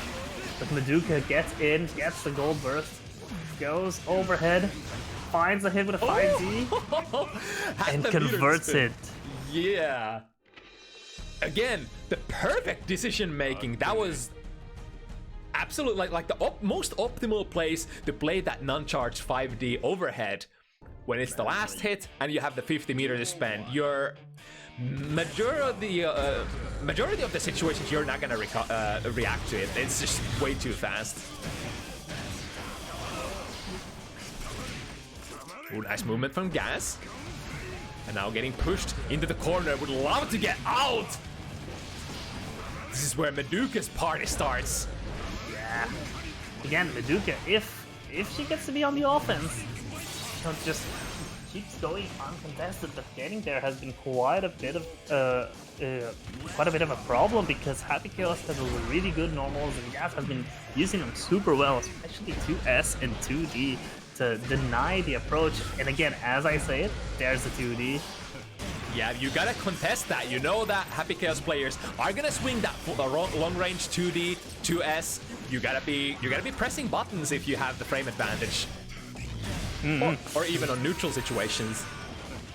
And again, the biggest difficulty here as well is then the fact that Happy Chaos on whiff can cancel a lot of things into bullets and cover himself makes it so that, you know, whiff punishing is a lot more dangerous than against a lot of other characters. But now, who was looking dangerous for a moment. A little bit of spaghetti for Gas, dropping the finishing combo and then going low concentration, but still able to close it out. Ooh, nice attempt to whiff punish. Not quite the true punish, but still gets the push in. And this will break the wall. Oh, this is Happy Chaos with the positive bonus. Very nice. Yeah, unfortunately doesn't get much out of it. Maduka needed to really make that 5k count, because now she needs to come back in once again.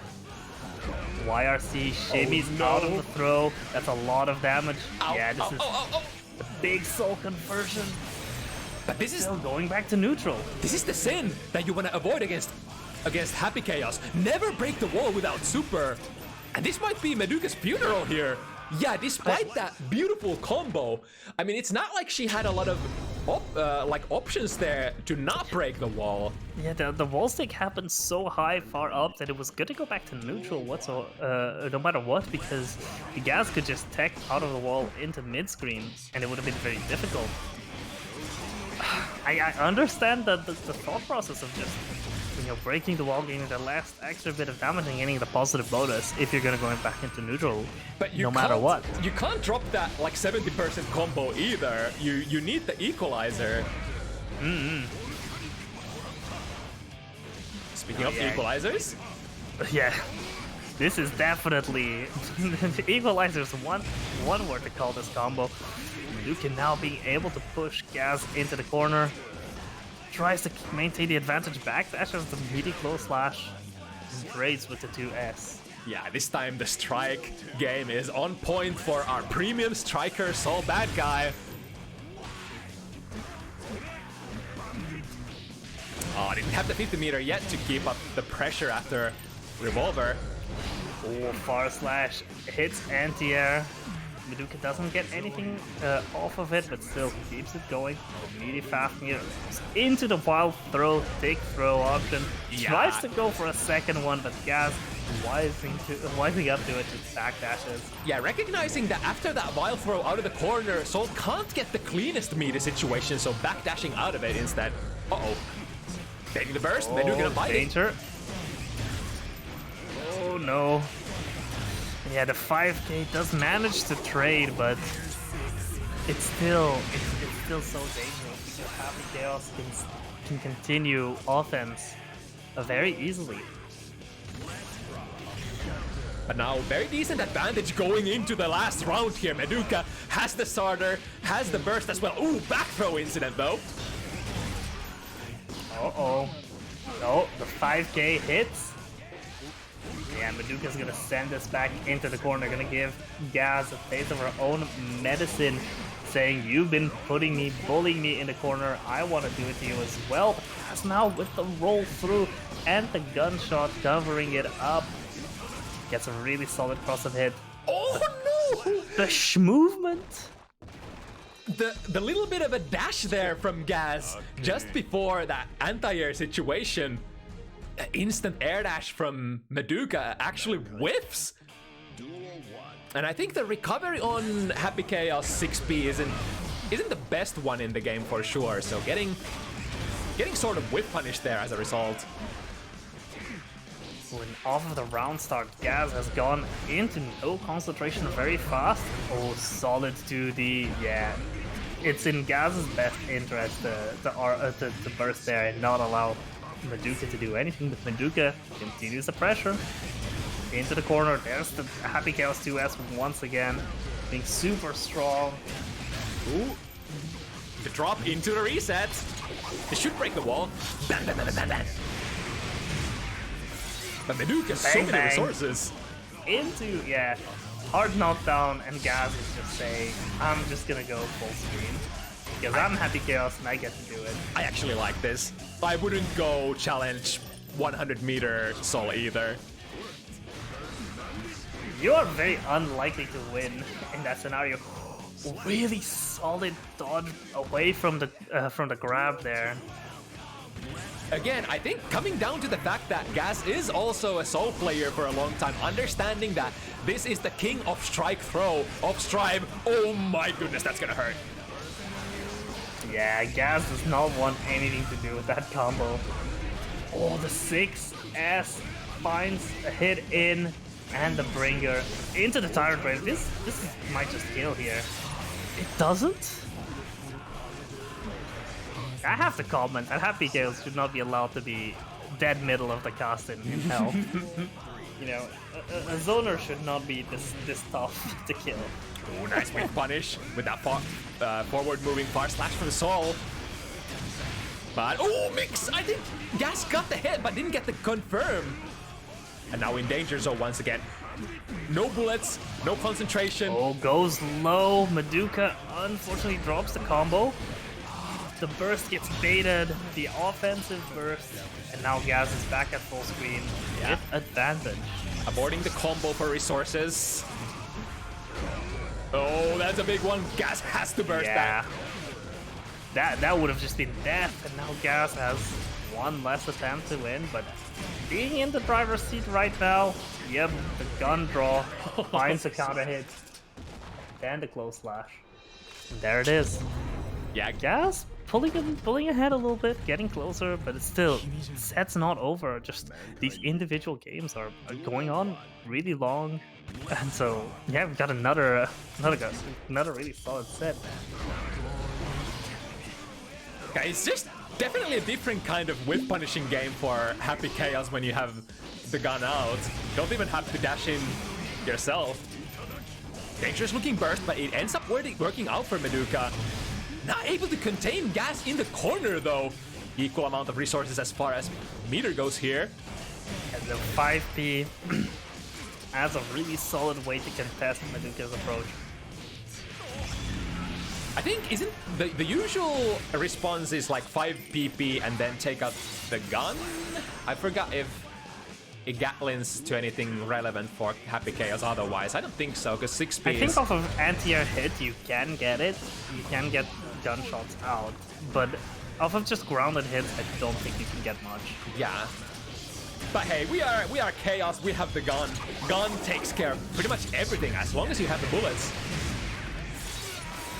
And speaking of, that was a really solid bit of damage into the hard knockdown, so now yeah, Gaz just gets some run pressure using that 2S. And baits the burst! Beautiful! Beautiful, beautiful. into set point now, Gaz. This might be the intrinsically most difficult kind of opponent for Meduca to deal with. Not getting, you know, access to that offensive position that Sol so much enjoys. But he's definitely not over yet. Oh, Gas kind of going for the swag moves there, escaping the corner with the use of that roll. In fact, that roll probably one of Chaos's best tools, especially on the newest patch. I think often enough, the Chaos players, nice burst once again, or sorry, burst bait once again. Not to be sarcastic here. The Meduca quickly grasps the whole of the situation and finishes Gas. Very important finish as well, because Gas was starting to have almost 100 meter there. Uh-oh. Round start punish. There we go. Look at that 2S go so far. We need those. Yeah, Meduca needs those. Definitely do need those right now. But Meduca is not one to give up like this. Gets into the wall break, but this is just gonna go back to neutral. Solid attempt, but now with 1 health left and a dream, Gas is going into the zoning, but runs in, finds the hit, and is trying to send Meduca slowly into the corner, even if she's just blocking. And the far slash, just raw, gets the game. The spacing game there at the end. The YRC was almost at a whiff range, but just barely able to connect with the gun stance of Gas there. Getting Meduca out of the sticky situation. Wait, that was Meduca who won, right? Yeah, it was. Yeah, because otherwise the set would be over. Exactly. Logical. Miss Sherlock Holmes here. Oh, 5H hit to start once again. Gaz just knows that that's what Souls are looking for and just knows the burst there. That's what all Soul players want, and that's disgusting. The back throw incident, throwing Meduca through the wall, unfortunately, and now, yeah, Gaz with positive bonus is a dangerous beast to reckon with. And yeah, the looped knockdown situations, very dangerous. The other thing that you're RPSing with, in not just the when is Happy Chaos gonna come forward, oh, right, Gas. As a burst punish gets to sort of recharge their resources here, burst bait. Meduca doesn't bite, but look at this. This is set point, very little health. Oh, never mind, that actually kills. Yo! The firepower coming out from Happy Chaos.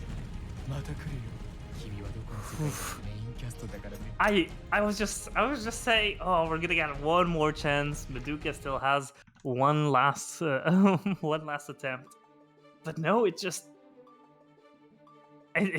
killed. I'm shocked. I'm genuinely just shocked. Yeah, I remember Gas did have some difficulties with Soul opponents as Happy Chaos before, but this looks like the little while that we haven't seen Gas play, she's definitely leveled up and probably,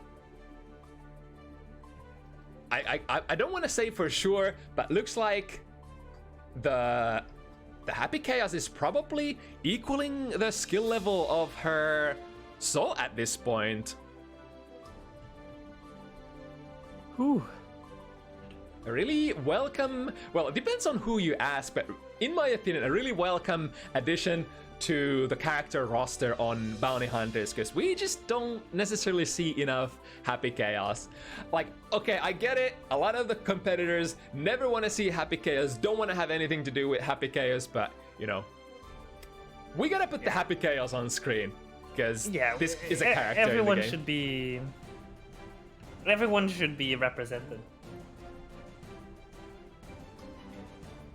Alright, next up, another interesting one. So REDRaven versus AgguBaggu. We have played this matchup before, with a twist. It was actually AgguBaggu on Baiken and REDRaven on their previous main Giovanna, but now it is actually REDRaven on Baejinmay and Aggu on a new character. I think this will be the first time we see AgguBaggu play Happy Chaos.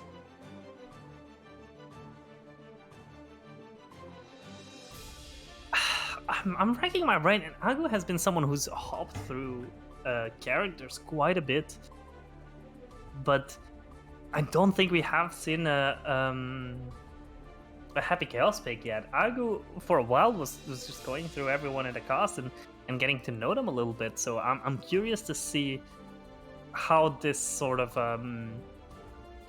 pick works out for them.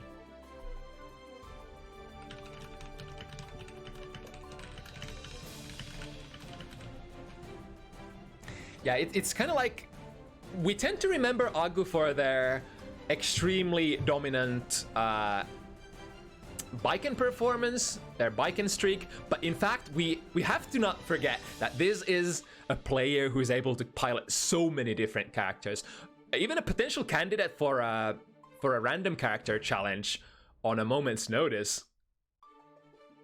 And I'm super interested to see if this is sort of like the competitive transition from Aggu. You know, it does make sense. If you want to get maximum value out of your character, then it makes perfect sense to transition into Happy Chaos and see if the character clicks with you.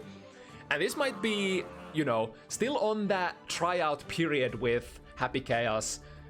Aggu trying out if they will be compatible with this character. Yeah, I mean, if you can gel with the best character in the game, and especially in a game like Strive that, unlike other anime fighting games, you can more reliably be picking up different characters and seeing how you'd feel about them. It allows you to then not only get a good idea of the characters that you're likely to play again, but also just if you're going to be able to pick up this this top tier and just to use it for competitive play, you know, that can work out really well for you. Mm-hmm. Speaking of, I just need to turn on the light in my room. I'm very sorry. Yeah, but on the other hand, we talk about the ease of being able to jump between characters overall in Strive, but there are a couple of characters who are extremely technical and might, in some cases, be excluded from that list, and Happy Chaos is one of those. I'd say Happy Chaos, Zato, two and of Jacko. the most, yeah, Jacko as well, like three of the most sort of non-standard execution heavy technical characters that will require quite a bit of effort to pick up. But we'll see how far Aggu has come so far with this one.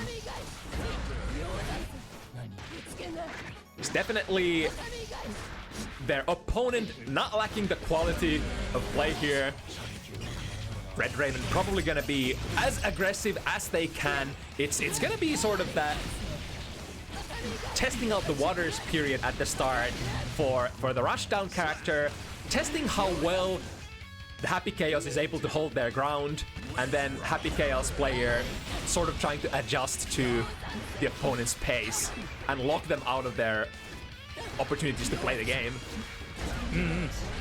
As well as that, I do really wonder how this could go, because obviously Aggu, quite a competitive player, and typically has been a Baejinmay main for a very long time now. So I wonder if that can play a lot into, you know, if the matchup experience that they will naturally have of playing against a lot of Happy Chaos competitively will translate to then now having the ability to play against Baejinmay as Happy Chaos. It is definitely the theoretical knowledge should be there, but the more important part is definitely the muscle memory. Just your hands doing what they need to do, even when you're not fully aware of what you're doing. Yeah, because you can have a lot of knowledge of, oh, I know that, you know, to beat this option that Baejinmay's gonna try, I have to do this, this, and that. But that might have an execution barrier that your body's just not used to default into just yet. Ooh, I wonder if that was a missed attempt on TK Yozan. Getting a little bit of a breather there, able to get out of the sticky situation, but again, it's so important once you drop something as Baejinmay in this matchup, you gotta be ready to chase. You gotta not let Happy Chaos breathe even a little bit. Aggu scoring a very decent combo, and with that 100 meter and positive bonus, we're definitely going to the next screen. Yeah, that's so much damage done. Ooh. I think there's not a whole lot that REDRaven can do here. Just gotta dance into the tune of Aggu for a while, and he actually managed to do it. I think the best thing that Baejinmay can have is to end up being able to build the meter in defense. You can go into the gun super and off of it break a lot of Happy Chaos's attempts at zoning you out and get in off of that, the back of that. Oh, Aggu's so patient, waiting for their opportunity to backdash. And that's what I was just talking about. And see, now REDRaven had the opportunity, had a lot of time to then go back into it because the Happy Chaos player is forced to put the gun away and block. That's a lot of commitment to the defense that allows your opponent to then go in. Wow, that's a Naga round start right there. I think, yeah, the kind of agreed upon top 3 characters of the game, Happy Chaos, Ramlethal, and Nago, all have some really explosive potential round starts, and not just round starts, but just conversions. Look at that option. Tries to go for the jump D. I think the fake out a cross up, but gets caught up. Jump heavy, finds a hit in. REDRaven refreshes the rope, goes for the low. The burst has to come out sometime. Oh, Aggu just smart, holding it, knowing that it's not gonna kill. But now, won't find a safe place to burst against that stagger pressure of REDRaven's. Wait. I don't think Aggu was the one who had the burst there. Oh, it was REDRaven who did. Oh, okay. Apologies. I think we're so used to saying Aggu be the one on the bike. But yeah, very solid showing from both players so far. REDRaven is getting the early lead. Crosses up and uses it to their advantage, and now is gonna use the meter to convert. Yep. That is so nutty because Baejinmay does have all kinds of really strong situations that you would expect them to mix you up with, and then they go for the niche option, just dashing through and like essentially reaction checking you.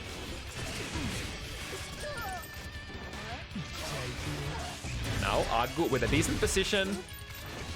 Yeah, and just gonna do a regular wall break. Doesn't need to lose the meter. Oh no! Whiffs the air throw, and REDRaven manages to punish it with an air throw of their own. One chance. Not delivering. Yeah, unfortunate, but going into this third round, burst gauges are basically equal out. REDRaven uses theirs very early on. I think a general story of a lot of Happy Chaos matchups is once the rushdown character gets to you, they have one opportunity to keep the pressure going and finish you right there, and that's the only chance that they're gonna get generally. Especially, this is the problem of you burst against a zoner, is that you are putting yourself in the kind of prime position for the zoner character to work, and so it can be very detrimental to you to burst if you're not really sure that it's going to be the correct timing for it. Right. That's why you often see the rushdown character archetype actually saving the burst and using it in the corner just to give themselves a +1 to keep you there once they get you there. So it's sort of a sad thing when you actually have to use the burst defensively. Sometimes players just choose to die with the burst, just reluctant to make that mid-screen burst that would not lead into their pressure situation. Oh my goodness! And actually converts for the most part. Yeah, got a really solid conversion, and most importantly, I think, is just the positional advantage of carrying Aggu over to the corner and breaking the wall now, getting the positive, but Aggu comes out of the neutral wall reset with a vengeance. Stop faking that both of those guns shoot bullets. It's only one of them is real. Right, despite that wall break situation, Aggu choosing to not press the advantage, and REDRaven coming out swinging, getting the round instead. Ooh, let's see. Custom combos? REDRaven respecting, realizing that Aggu is actually going for a pretty good one. Alright, opts to take the wall break here. I think there's an option to loop the wall slump instead, which is what I guess usually Happy Games players do, unless they have the meter. I think if you're able to get the wall slump setup, even with the meter, because the meter you can even use in that setup to just keep it going and make it more airtight and harder to deal with, so it's very advantageous, but it might be, obviously I don't know what the execution requirements are, it might be, you know, difficult, and he might not, Aggu might not be confident in their ability to just keep it going. The MVP move there, 2P from Aggu, was able to jab REDRaven out of first their heavy Kabari follow-up, and then the plus frame situation out of the Genju.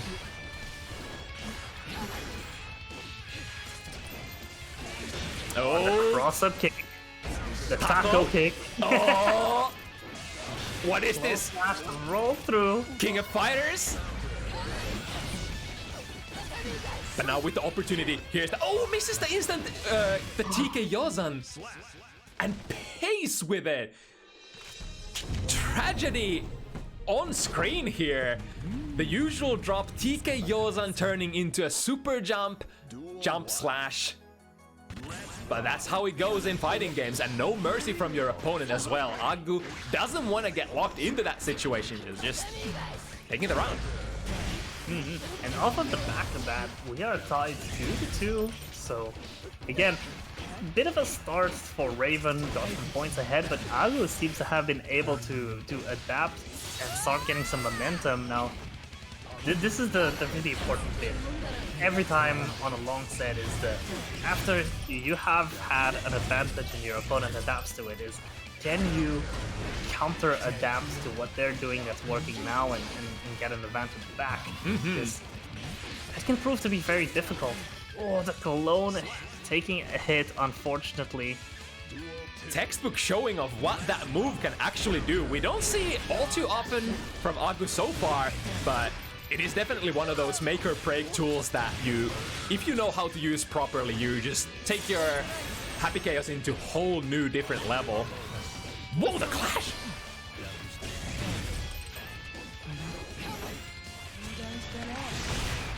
Yeah, again, forcing the plus frames off of the gunshot to get in. Really effective strategy.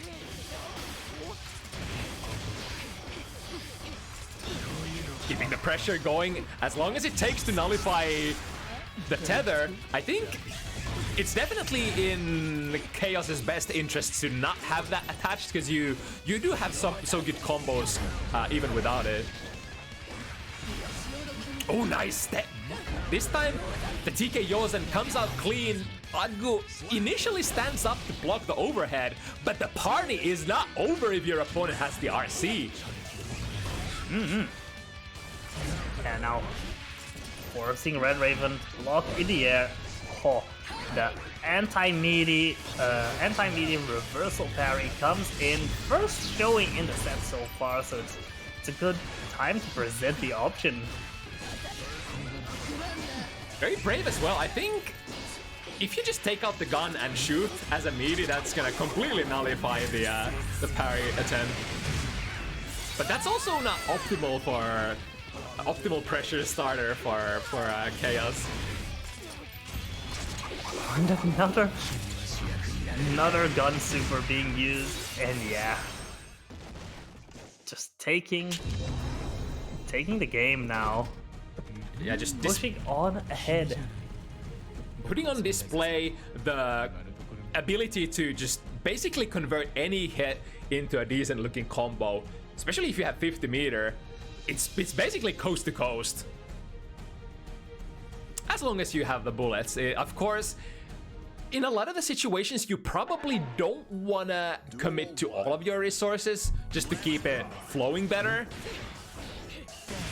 But at the end of the round, sure, blast it all, the bullets, the concentration. Speaking of the concentration of that trade, Aggu actually not able to take out the gun. And straight into it, flash conversion, break the wall.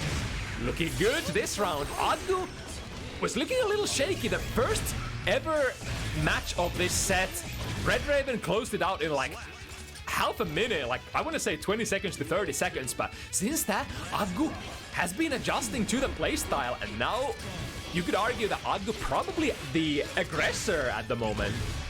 Yeah, it's exactly what I was saying, is when your opponent gets that first burst momentum, can you get momentum back? Can you get back on the driver's seat with an adaptation of your own? And that's what we need to see from Raven right now. We've been seeing some good ins, such as right now, but Aggu has just had the answer so far, which makes it very difficult to play around.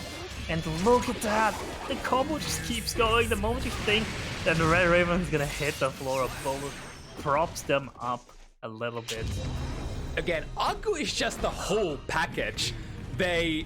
You would imagine that Happy Chaos players, due to the nature of the character, they're all offense and no defense, but Aggu being the character master of many arts, just master of strive, actually clearing these defensive situations with very nice accuracy.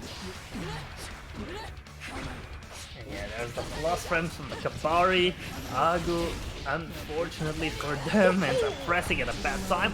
This might just hit OTG and not fully combo. It doesn't hit at all, actually, so... Wow, oh, Aggu with the burst bait. Completely on top of the burst bait meta, reading the two previous bursts. I think that's gonna be as a very sizable portions of interesting trade there with the start of Yozan-sen cross-up. Uh-oh.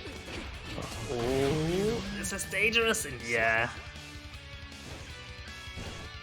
The 5B that REDRaven brought out of that slowdown situation was just looking for their fastest button in order to get something out, but being able to RC themselves, Aggu using a button that's just didn't quite reach, or actually reached, but REDRaven didn't reach. Wow!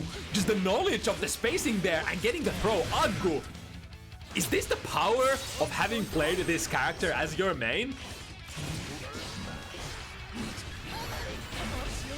RC to keep it going. In general, the power of being a strong player as well. Aggu always has had the ability on Viken to really switch up between playing the defensive and really offensive rushdown Viken styles. So seeing how that's being applied, the way they approach the matchup as Happy Chaos is very interesting, because you can see those that experience, those chops pulling through, and giving Aggu the edge. Speaking of the edge, they are now 3 points ahead. Need 2 more to just take the set down. REDRaven doesn't want it to just be left like that, so it's putting up quite a bit of pressure. Breaking the wall, doing so much damage. Aggu just kind of holding it, saying, you know, this is kind of an uphill battle. I'm not gonna burst just yet. Yeah, holding just that, saving it for next round. I think bursting there could have been an option for Aggu, but seeing that the result of REDRaven's pressure was a wall break, holding that burst was a great decision for Aggu.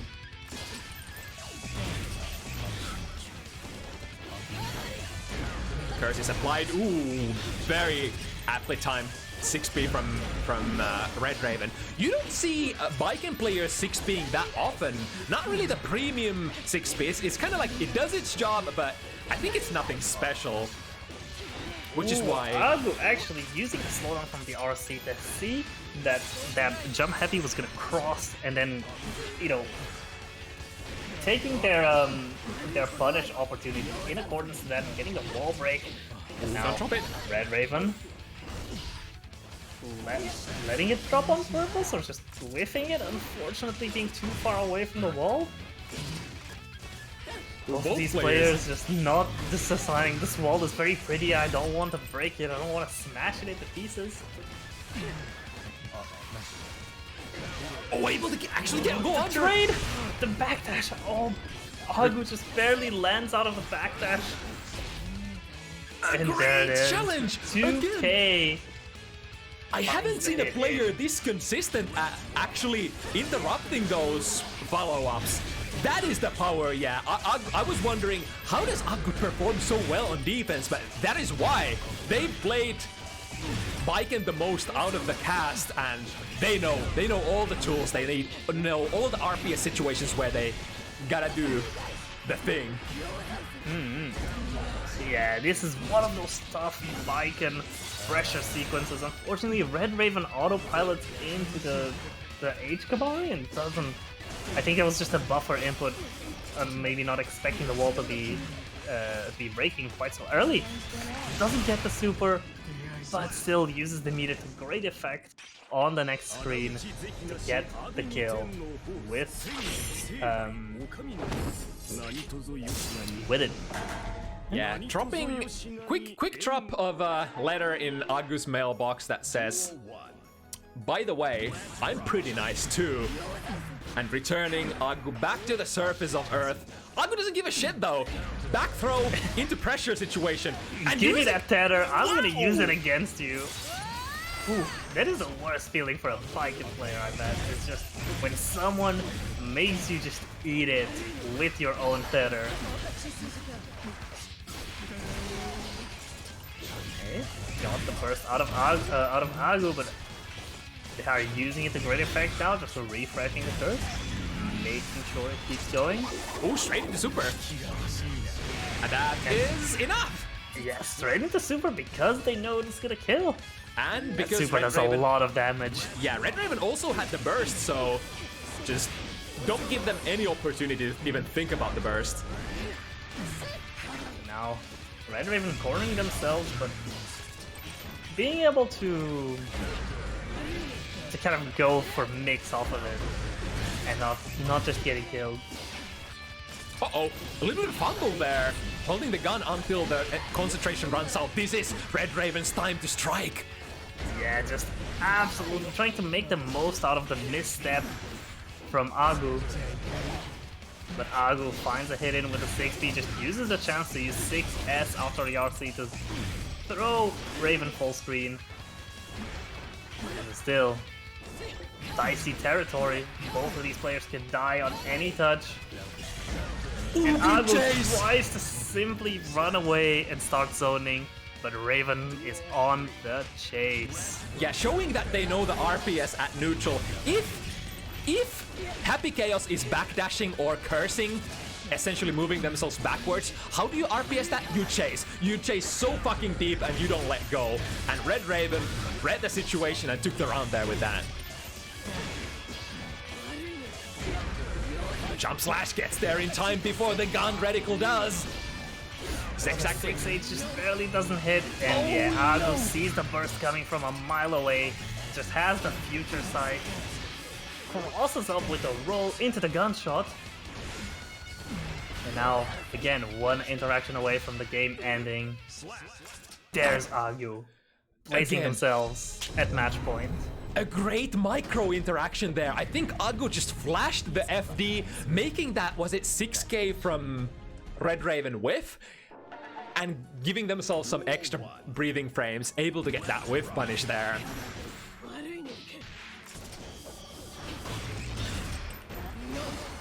That is very potential deterrent. When you whip out the gun even before your opponent even gets up, They're definitely not gonna parry after that, huh? But again, full big hit, immediate burst from Aggu. Is like one of the biggest factors here. Aggu has been getting, I think, value out of every single burst, whereas REDRaven's value from burst has been extremely limited. Big hit here. This should finish the round. Yes, it Yeah, very solid.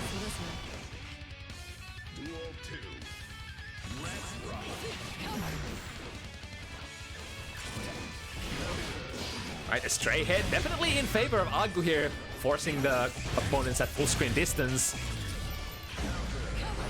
Alright, important hit. This is where the one chance starts. But Aggu just clears it perfectly.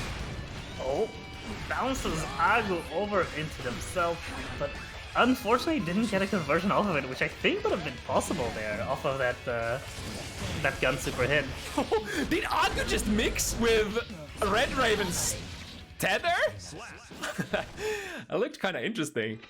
What if you can just go for a left try? I think there were just so many opportunities for Aggu. If there's a player who could have turned that into a really crazy ad-lib mix-up scenario, that would definitely be Aggu. Oh, there we go! First successful burst bait from REDRaven. We desperately need those. We need all the tools that we can get to equalize this situation somehow. And speaking of the tools, there's the gun super once again. REDRaven putting it to really good use. It's honestly what I've heard from Happy Chaos players as being the best tool that Baejinmay has against them. So seeing that actually, you know, come to fruition here as REDRaven has found the uses for that super in the match. It's just very good to see. Rare footage of Aggu actually not standing up for the instant overhead. Immediately round going in REDRaven's favor. Yeah, this is actually how this matchup can swing really fast. The first match of the set, the previous match of the set, those were super fast. If you run out of concentration IRL as a player, it can be over in a matter of seconds. And now, the set victory doesn't look so unrealistic anymore for REDRaven.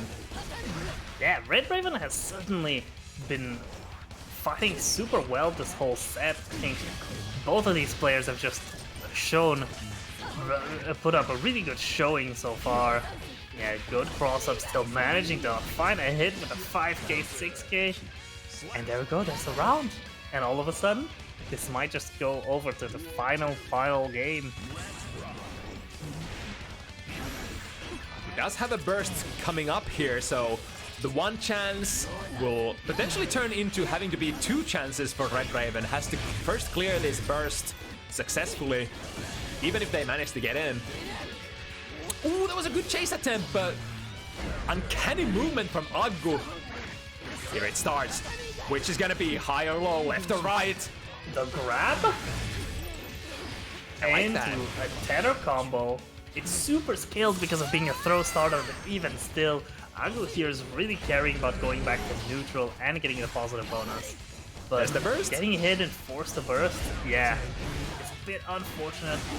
Tries to force the burst out of REDRaven, gets it. REDRaven using the gun to get in. I think also very good presence of mind from Aggu that they didn't have the 50 meter, so they couldn't take out the gun. As long as REDRaven has 50 meter, they can't take out the gun, because that will make it unblockable.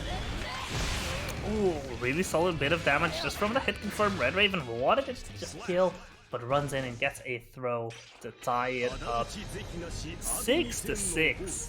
Yo, Street Fighter, third strike, y'all. Just one touch into a super. You got hit confirms. And now it all comes down to this. All the information gathered from the RPS situation is good. 2K. Yeah, there are 12 games of knowledge on either player's side. Now it's about who uses all of that to their advantage the most. Solid air throw from Aggu. IRC, REDRaven decides it's their turn to take a turn. And now, as a result of that, defensive option doesn't have the gun available. Doesn't even matter! Pushing to the corner, Aggu does not have a burst! Nor the 50 Goes meter. into the plus frames, goes into the tether, Yo! and gets around. Is REDRaven gonna now last second steal this? was on the back foot for so long. Aggu now doesn't want to lose it just like that, so gets a strong start. REDRaven is back already. Tech throw. Zoning. Just out of reach. There's the curse. Oh no, REDRaven gets hit out of the air. Dodges a shot, gets in. After the concentration super. Aggu forced to burst here. This is big for Forced to REDRaven. block the gun super. REDRaven bursts very aggressively, just wants to take this round, just wants to end it right here. But Aggu now Oh, the gets 280! caught by the 2H. It goes far enough. Still anybody's game. Push it. High-low mix-up. Aggu clears it. Aggu clears it and with a slowdown punishes the falling JH. And takes it Oh my to a god. last Luigi. Oh. Bursts. Very, very close. Too close for comfort for Aggu. Aggu knows they can't take this for free, but neither can REDRaven. Both of these players are very well matched right now. Solid start from Aggu. Again, already taking care of half of Baiken's health. Aggu tries to go for the air throw. Ooh, Gets great caught read. out of the roll. This is what REDRaven needs to get some momentum on the round. Aggu again. Aggu once again with the RC into air throw, into a ground throw, goes into the zoning. REDRaven has a burst no. but can't make any good use of it right now. Checkmate? Question mark? Manages to find it, finds it with a jump slash, gets the tether. The one chance. The Oh, I think- 5D into the combo. But Aggu is gonna get Tether the doesn't burst back last here. long enough. Oh my The god. 2H. The bullet There's a barely burst to get through. The gun draw doesn't get there in time, but Look at Aggu that. finds one last hit. And the goblin stance. Oh my fucking god. The round ending screen. I want to screenshot that. Like Happy Chaos being in the most goblin positions you could ever see with a gun. Oh my god, what a great set though. Yeah, oh, how incredible. Now, just have one more to go. Really well done. Both players, that was an insane showing. Such good sets today so far. They still have one more. And both players are already ready to go. Damn. All right. No breaks. Fecian versus Finland's very own Benny Chip. Of course, most of us will know Fecian. Mazda Marauder. Mankind knew that they cannot change society. There's a little bit of, I guess, Finnish love. The Finns love their Mazdas. The car. Anyway. It's actually really funny because one of my local players actually said, "Hey, look, there's someone in the Plus R lobbies playing Chip with the name Mazda something." I think it might have just been Betty was spotted. I didn't know who it was, so getting to see it now. The mysterious antagonist unmasked live on Bounty Hunters.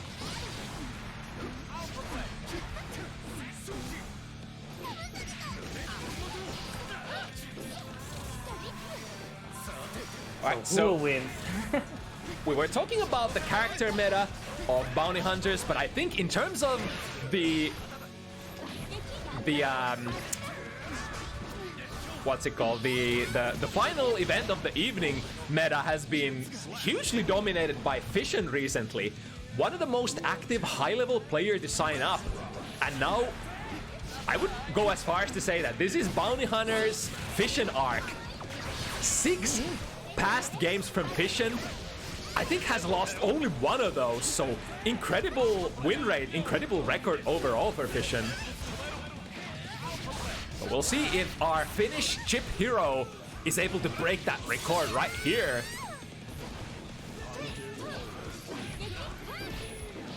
Of course, Chip poses certain kind of difficulties for Jacko being one of the fastest character in the game, as we can see here. It only takes so many frames for you to dash in and tag the Jacko player from summoning minions. Again, and if there's someone who has the very fast movement and normals that probably can test a lot of setups, it will be Chip. And it's very interesting because it is a matchup I've never seen, and if people have complained in the past that Jacko deals a lot of damage with Chip, Chip probably isn't gonna enjoy that. Then again, I Red think... RC for one extra hit, but not getting the hard knockdown. Woo, okay. Whoa! That was playing with fire on that DP.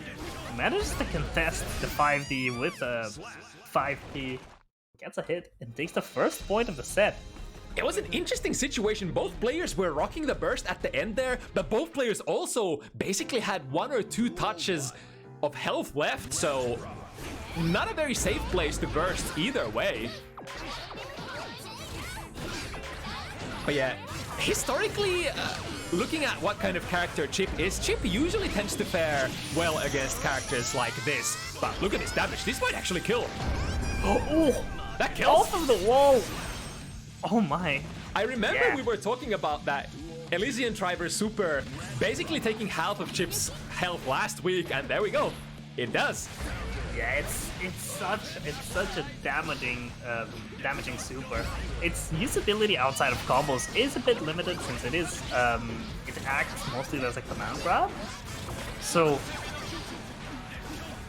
it's gonna be, you know, not very useful most of the time as a reversal, but still. Yeah, it's not one of those grappler reversal command throw supers where it's like +0 after flash because the opponent can jump out of it, but you know, it still has its uses here and there. It is basically her only reversal option outside of YRC.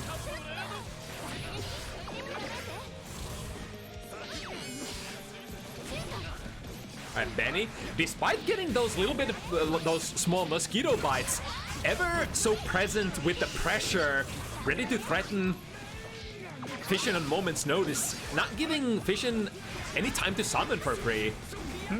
I have to say, I've never seen much use of Jacko's jump kick, and Fecian has already started putting it to really good use at keeping Betty over in a corner when they try a aerial escape, which is very interesting to see. Always kind of these players who play the characters wide a bit and are really comfortable with all of the normals, making use of every single one of them in the correct and appropriate situations. Yeah, might be necessity out of how this matchup works. You just need a really fast button that can close off their escape route. Yeah, to just say no, you stay back in the corner. I've got some children that want to meet you. Yeah, because if Chip gets even the first jump off, you do have your triple jumps available and a lot of options that other characters could not maybe play in the corner as when they are in a defensive position. Speaking of defensive positions, let's see if Benny is willing to use the burst here to get out. I mean, even if you use the burst, is it going to be that great? I think, you know, Jacko can be burst safe quite a bit. She loses the goobers, but might still be able to make a play off of it. And that jump PPP 5P combo, getting the wall stake and just exactly the amount of damage needed to kill Jacko. Benny's just excellent with flash conversions. One of the abilities you gotta have as Chip, because Chip has a lot of opportunities to tag you with small hits mid-air. So being able to ad-lib, especially on Chip, is super important. And just chap the minion. I feel like Fecian hasn't been able to get their pressure started more than once so far. That's just the amount of pressure that this character on a top-level player is exerting. Yeah, and the thing is, I mean, yeah, this is going to kill, absolutely. No, it's not. Oh, just kidding. Chip doesn't do any damage, apparently. Damn, I was about to put a score on Benny as well there. No, I was gonna say, you know, another thing to note as well that is very important about this is that, yes, Fecian isn't being able to put through the pressure, but Jacko's pressure scenarios are her checkmate situation. They are her win condition. So it makes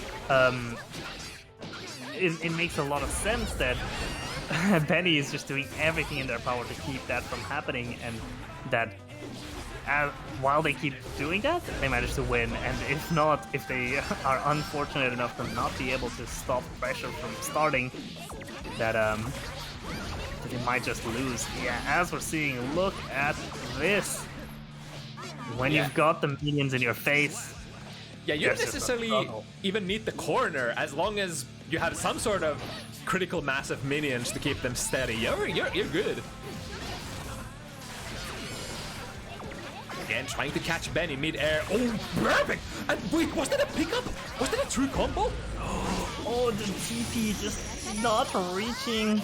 And yeah, simple hit confirm. A third strike hit confirm is all it takes to just kill Chip right here and then.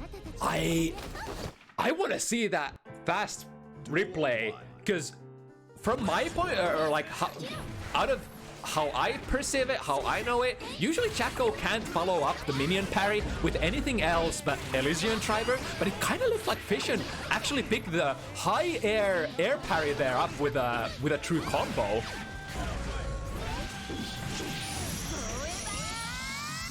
Right, fast hit confirm. Again, is it gonna kill? Yes, it does. Yeah, that is... Unfortunately, you picked Chip situation.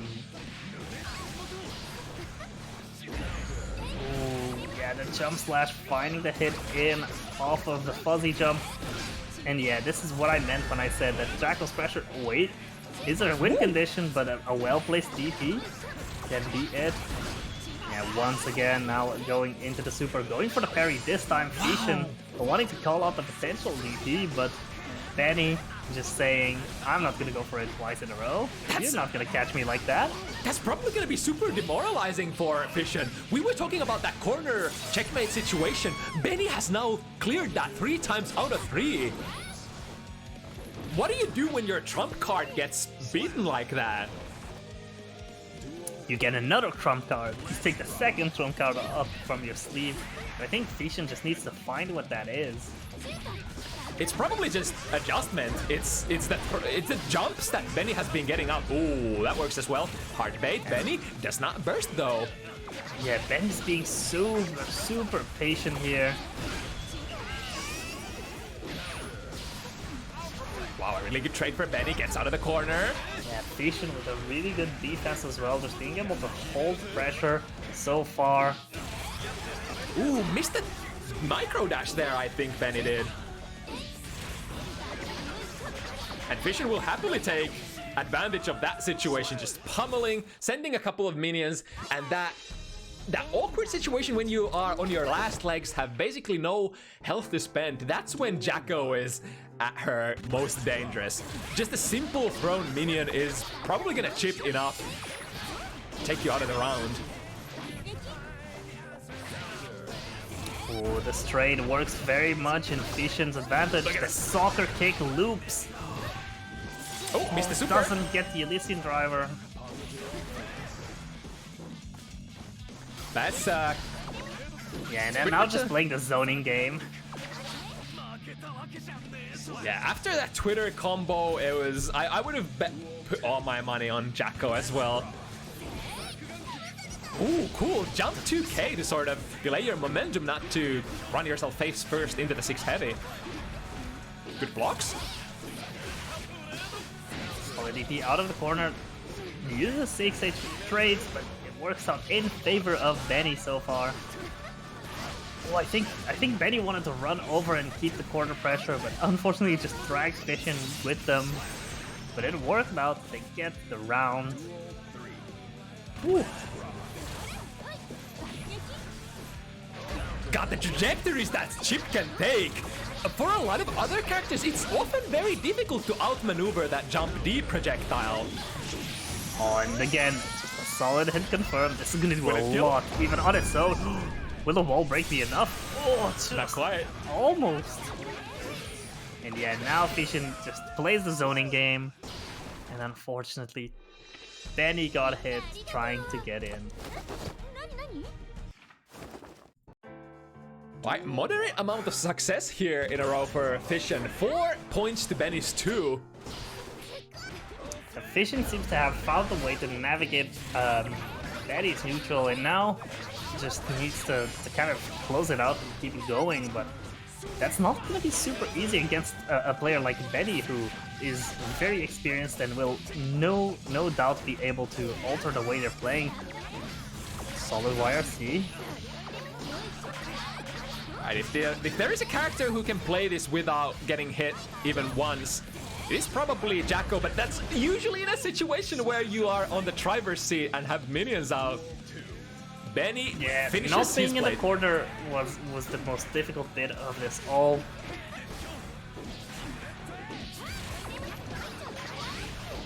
Oh, that's so tricky. When you perceive a minion throw miss, but then the minion comes biting you in the ass. Ooh, clear 2k. Scoring a win here at Footsies.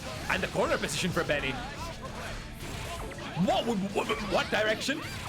Alpha, alpha! Yeah, once again, using that... Uh-huh. I think it's jump here is a jumpy. Now I'm second guessing myself. That's a good point. The wall of parry commands now. Jacko's animations, she flips around a lot, stretches herself out in very bizarre ways. So it's kind of hard to tell. Yeah, and especially like pretty much all characters jump Bs. You just don't see jump Bs very often, so it's understandable if you can't recognize the startup frames of those moves. Solid back dash from Fecian. Crosses up into the hit. Oh no! Whips the throw, giving Benny the chance to get in, but gold burns into some pressure. Benny is out of meter to FD whiff properly. There's gonna be a lot of chip coming through. Look at that, the soccer kick finally hit in. And yeah, that's just a devastating amount of damage. That is such a tragedy. That was the most tragic moment for Benny to get hit. Just a couple more hits and they would have had the burst available. And on the other hand, if Benny got hit a little earlier, maybe they could have survived the onslaught that the combo dealt without all that risk. Oh, cute minion parry there, preventing Benny from pushing out of the corner just for a moment. But you can only prevent Chip from doing things for so much.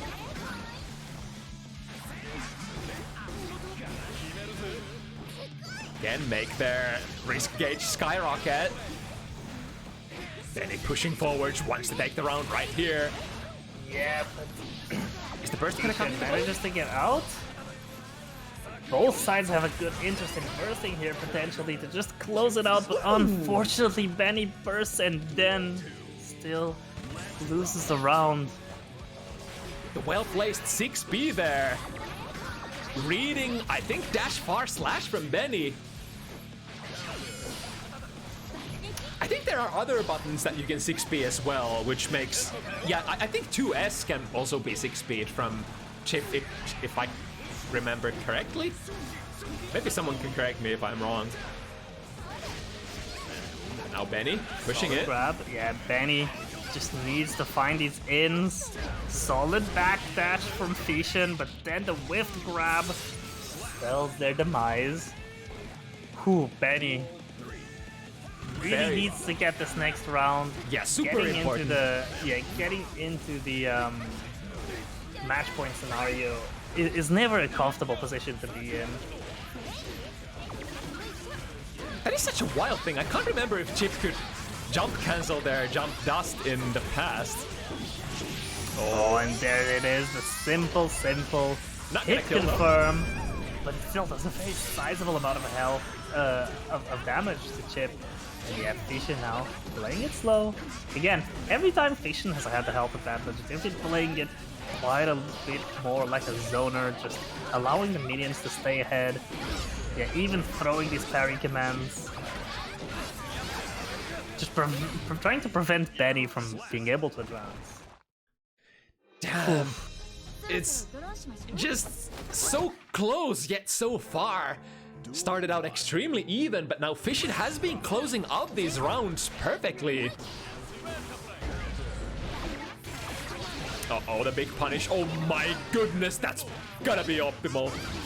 Fecian putting on screen the Twitter combos that are performable on chip. Yeah, just gonna post, hey, just did 400 damage to this character. Poor dude. And that was such a difficult scenario as well to make a decision. Do you burst there, or do you just tank it and go to the next round with your burst? This is of course set point now. Yeah, Fecian just needs to get through one health bar of chips to get the whole set, which unfortunately for Benny isn't the biggest ask, but they are going to manage to get this hard knockdown on the next screen. Finds a hit. Below Rekka. And yeah, Fecian is just saying, yeah, Benny, you have too much health for me to go for the burst here and try to go for the win. I'm just gonna take a burst into the next round and use it to try and get the win. Again, the snipe! Air to air! Fecian His air to airs from Fecian have been so consistent, so good. Oh, but the air pods are open this time for Benny. Okay, not getting punished. Oh, it's almost a solid backdash, but that leaf grab is active for so long. And Benny getting another point on the scoreboard, but there still needs 3 more points just to equal out, and then 1 more after that to win. Benny will definitely have to activate their Finnish guts, the Sisu, to pull through this. 4 games to go to take this away from Fecian. Quickly, someone get this chip player a shot of vodka and a cigarette to activate the install. The Finnish install. Oh. Yeah, just canceling it, not wanting to be punishable, but just making use of that full stick of butter, just not wanting to die with a 100-meter, I think is the best choice that Benny could have done there. And speaking of not wanting to die with a lot of meter, Fecian going for a gold burst, which doesn't work out.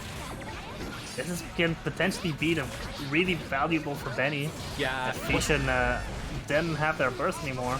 Yeah, Benny was able to basically milk all the Finding defensive hits. options. There it is! With the meter, getting the kill, and now going into next round without a hit. Without a burst, it's gonna be very good. What is with these Finnish players activating their best performance when they're on the verge of defeat? Good hit confirm. Is gonna go into a hard knockdown. Benny potentially looking at a one-touch kill. Not well, I guess not quite, because Fecian does have the burst. Oh! Well played by Benny. Basically flashed. Very good. It's good presence of mind from Fecian not to burst into the obvious RC burst bait, but as a result the combo led into very strange roads and wasn't able to sort of pick their spot to make a safe burst after that.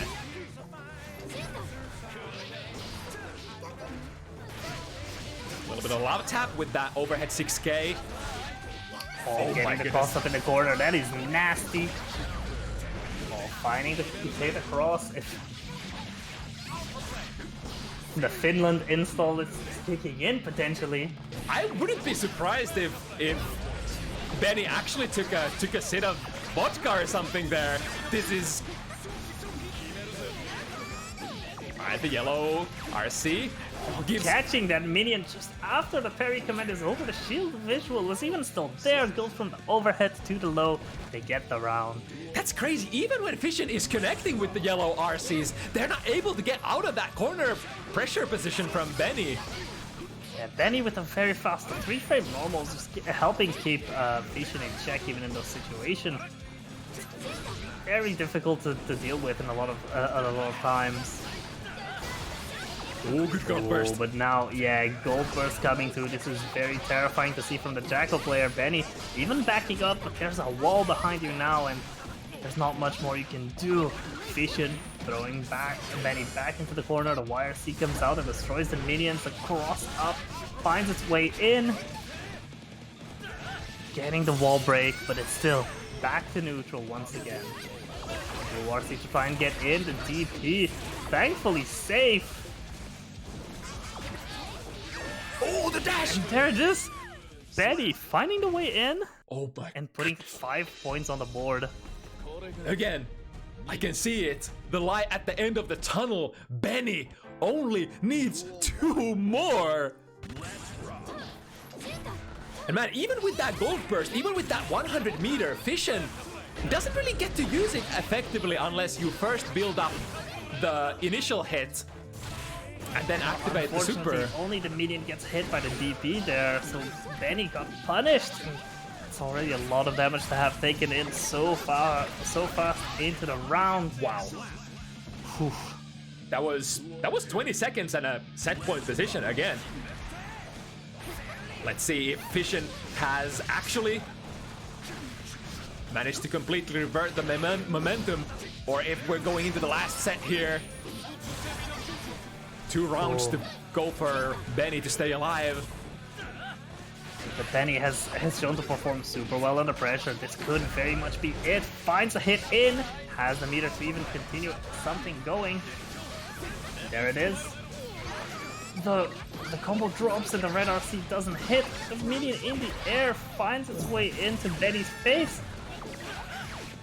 Oh wow! Poking the minion, but not Fecian. Throwing the ball out with 6H, I think. Are seeing the command grab jump slash from Fecian, puts Benny back into the corner, and that's it. The It's amazing parry. But, yeah, really well played from Fecian, but incredible showing from Benny as well.